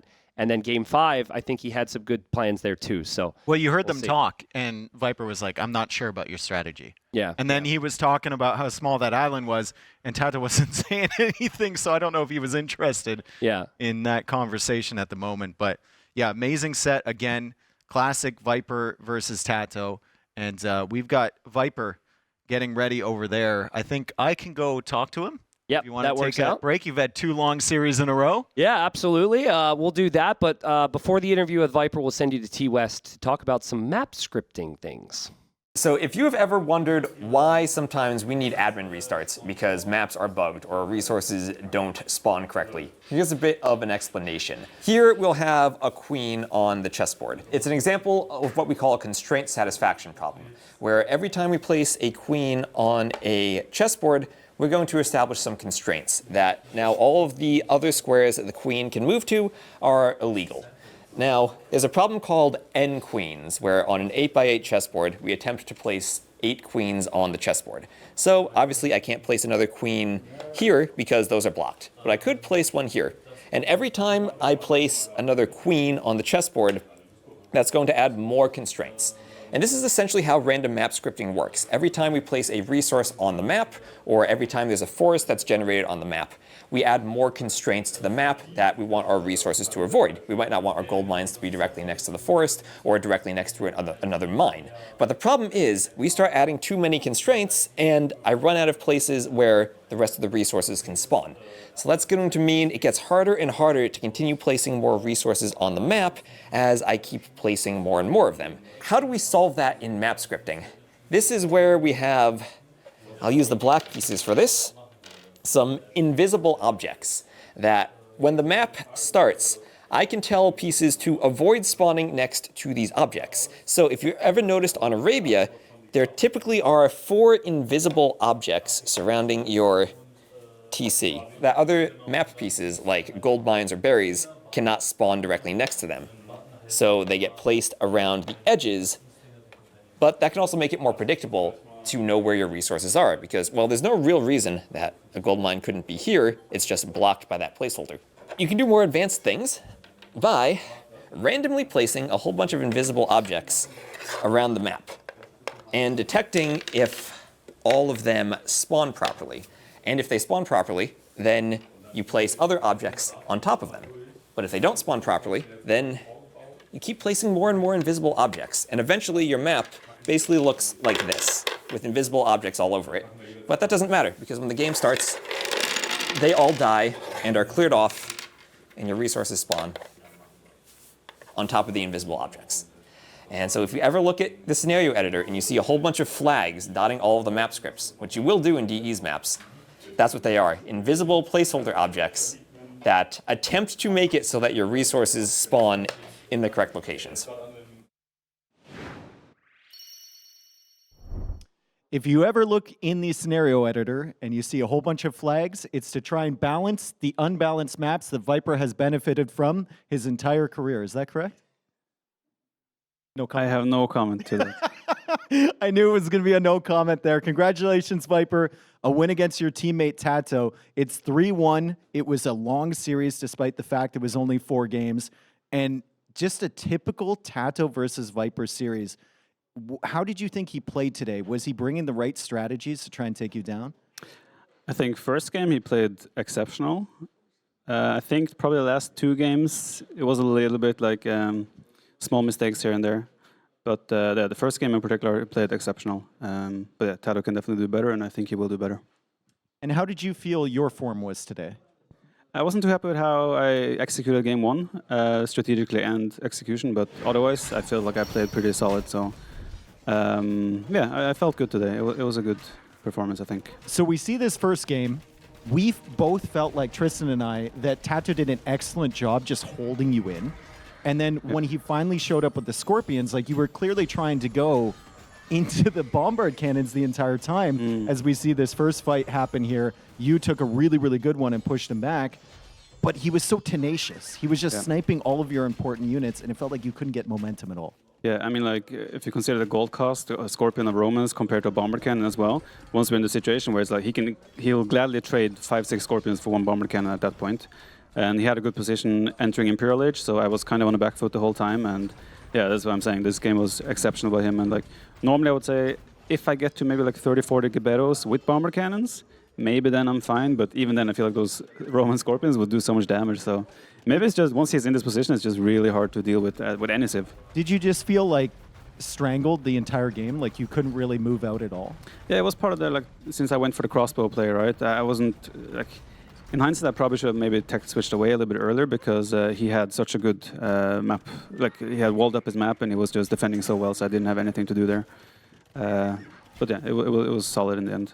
So then we go into game number 2, African reed beds. You really trusted that yurt in front of your TC, maybe almost too much, and he comes in here with the raid, right? I think this might have been the second one that he came in with, but there was multiple raids. You're trying to trap, you're getting the walls down, and then you realize, oh crap, there's another army in the other side of my base. Like, how hectic was this for you? It was very hectic because he had the mobility as well, right? I went for the slow skirms, and yeah, that yurt hurt, I'll tell you that much. But no, I still felt like if I can get to my composition late game, maybe Vietnamese are better. But yeah, I feel like this is a game he should not have lost. I think he played very well in the opening as well here. But once I was here, I was like, oof, I'm actually winning, and I was surprised. Do you believe in the Castle Age elephants for the Vietnamese now? I mean, how much extra HP? Is it 50 or 100 HP? 100 it's extra, like 370 right? HP. Yeah, it's insane, right? Yeah, once I had the castle up, I was like, how do I push it? Okay, I was going to imp as well in my TC, right? I had to cancel it and do it in another one. So those elephants gave me enough breathing room to kind of stabilize. So without them, I probably would have lost, yeah. After 2 games where he's pushing you and you're almost dead, are you thinking like, oh God, it's going to be one of these series heading into Copenhagen, which you've lost twice already in this tournament, by the way? Thanks for the reminder. You're welcome. No, I mean, like, Copenhagen is also very civ dependent, very opening dependent. And I think, like, yesterday against Leary, I think in the end my opening was just wrong. So outcomes often are depending on the openings. And in this one, I realized fairly quickly that he was not going to commit full on the galleys. So I felt like, okay, I'm going to win water. Then I just got to get to late game. And I was surprised. I was expecting him to actually take the 3 relics on the bottom. Like that since he was giving up the top water a little bit, he would go and sneak the 3 relics on the bottom. But yeah, once I realized that they were up for grabs as well, it was like, oh boy, going to be Burgundians with that many relics. We saw you holding this position for so long, and you were getting the entire tech tree, essentially. This is an insane fight, by the way, the way you split this into 3 different sides. Take us through your mindset when you know that Hindustanis have a really strong comp coming forward, and you're just sitting back. What are you trying to do there? Well, this was essentially a situation where I cannot push him because I don't have a better army than him. So I just have to play the long game with gold, right? I knew eventually he'll be out of gold. I have the center gold, I have the relic, so he has to come forward. And I mean, he almost broke me, right? With that one big push he had earlier before this. So he did a really good push there, but yeah, in the end I just had the gold. And then this one, a kind of interesting map generation for Pacific Islands.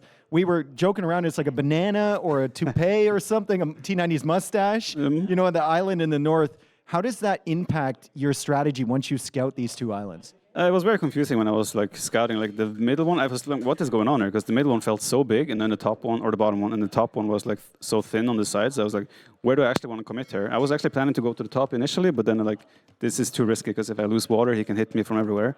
So I went to the big one, and yeah, I think I had enough scouting to kind of see what was coming. And once he made galleys, I was okay. There's not going to be feudal age pressure anytime soon. So I felt like it was a quite comfortable game for me.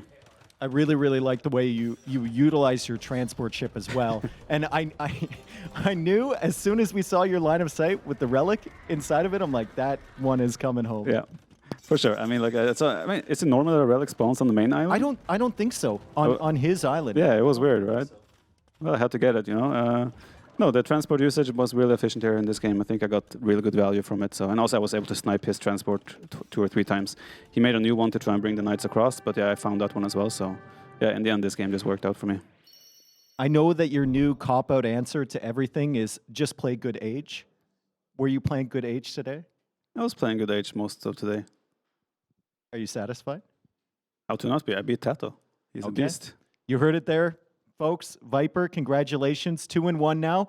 And you got some Buchholz for your buddy TaToH, so that's an extra win going forward. Yeah, right now I'm playing for both TaToH and TaToH as well, so it's like extra motivation to give my teammates Buchholz. So yeah, we just got to keep going. Okay, thank you very much. Congratulations, Viper, again. And we are going to go to a short break before our third set of the day.